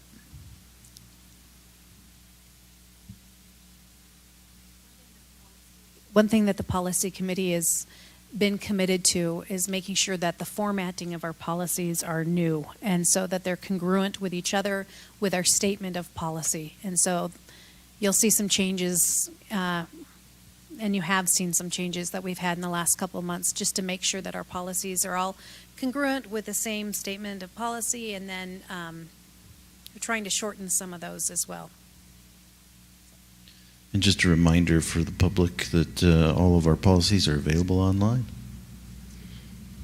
So for the public who are watching, you can see that 5148 is much more inclusive and robust than the one that we're considering retiring. And I see that it was reviewed in March of 2020, so it's more. Mm-hmm. Thank you. Okay. We have a motion to retire policy 1324. All in favor say aye. Aye. Aye. Any opposed? Thank you. It passes. Okay, the last item I have is just you received your membership report. Just the same report that we have shared in the past with updated numbers. 8 elementary schools over 1,000, significant growth in the west and the north. The story continues that we have significant growth in the west, particularly in our junior high, secondary schools, and those elementary. You see particularly strong growth at Mountain Trails. We're grateful for the new school that's being built there, that it has a name, and we'll make some boundary adjustments there. So that's the report on enrollment. It's the never-ending story. Thank you, Dr. Farnsworth. At this point, do we have any members that would like to report on any committee proceedings from the last few weeks? I serve on the Equity Committee, and it was this past week we had a report from Annalise Ruiz concerning our Title I programs. They received they were audited by the federal officers or what? The state, excuse me, and we had a very favorable, like a perfect score in how our Title I funds were being allocated and how the programs were being administered. So I think that's worth celebrating, that our Title I programs are meeting every criteria that we've been asked to meet.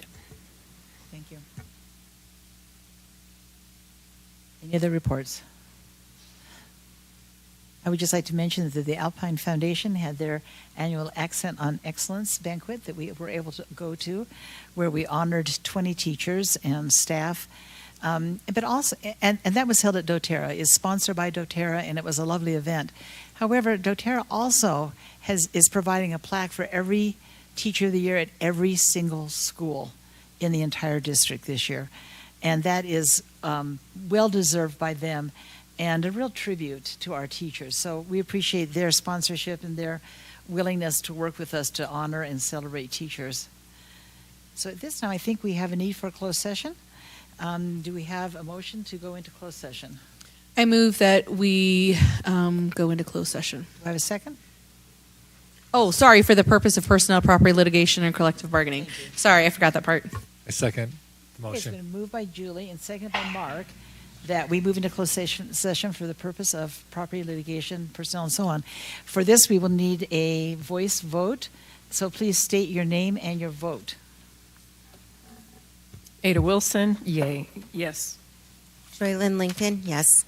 Mark Clement, yes. Julie King, aye. Sarah Hacken, aye. Sarah Beeson, aye. Stacy Bateman, aye. All right. Then we are, this meeting is adjourned and we will move into closed session. Thank you for all of you who came tonight and all